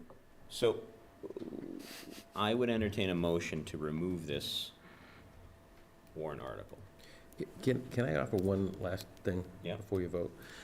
One of the reasons that I'm supporting not going to debt exclusion is because the town's been having a discussion for years about wanting to consolidate schools, get the one site back, as Scott has alluded to. If it goes to the debt exclusion and you fail at the debt exclusion to even get the feasibility study started, it'll be 5 years before you can even get back in line with the MSBA. So you're gonna just delay everything. And you will not be any closer to having any data on what the educational plan should look like, what the appropriate sites might be, what the traffic flows might be around those sites. You'll have no other information other than you failed to get the money for a feasibility study. So what's the next goalpost beyond this? So we spend the $600, how far does that get us down the road? It's about a year and a half of feasibility study that And then answers say, all those questions. Here's the best spot for the school. They usually put it to a group to decide, they'll give you 3 or 4. You pick the one that you want to put in front of the voters. I mean, there's 3 or 4 more opportunities to interact with town meeting. And quite frankly, because Wenham's going to have this on the ballot, it could die down there anyway.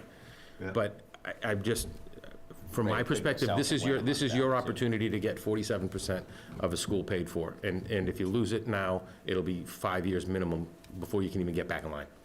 Right. Yeah, that's minimize true. hurdles as much as possible at this point. Just, and schools don't get cheaper. Yeah. Motion. So I'd move to, that we do not include a warrant article for debt exclusion for the MSBA feasibility study. You don't want a ballot question. You've already approved the warrant article. Right, we don't want You to. don't want a ballot. I think you're making a That's what I motion that you meant don't to want to say. have a ballot question. Okay. That's what I meant to say. Second, anybody? Second. All right, all those in favor say aye. Aye. All Aye. opposed, say nay. Abstain. Abstain from Bill. All right. Other town hall funding options we have left. We have potential need for ballot question for town hall funding as well. And that wraps up what we have on our. Really, this really just comes down to whether or not you want to pursue additional funding for town hall. If you're not going to pursue a ballot question, I wouldn't recommend, for the town hall project, then I wouldn't recommend making a decision about other funding sources at this point. Right. So I'll give you my opinion, as much as it pains me to say it out loud. I would say no on these two. I'm having a real hard time giving up this fight that we've been having for 3-4 years now, at least, about town hall. We're not ready for it.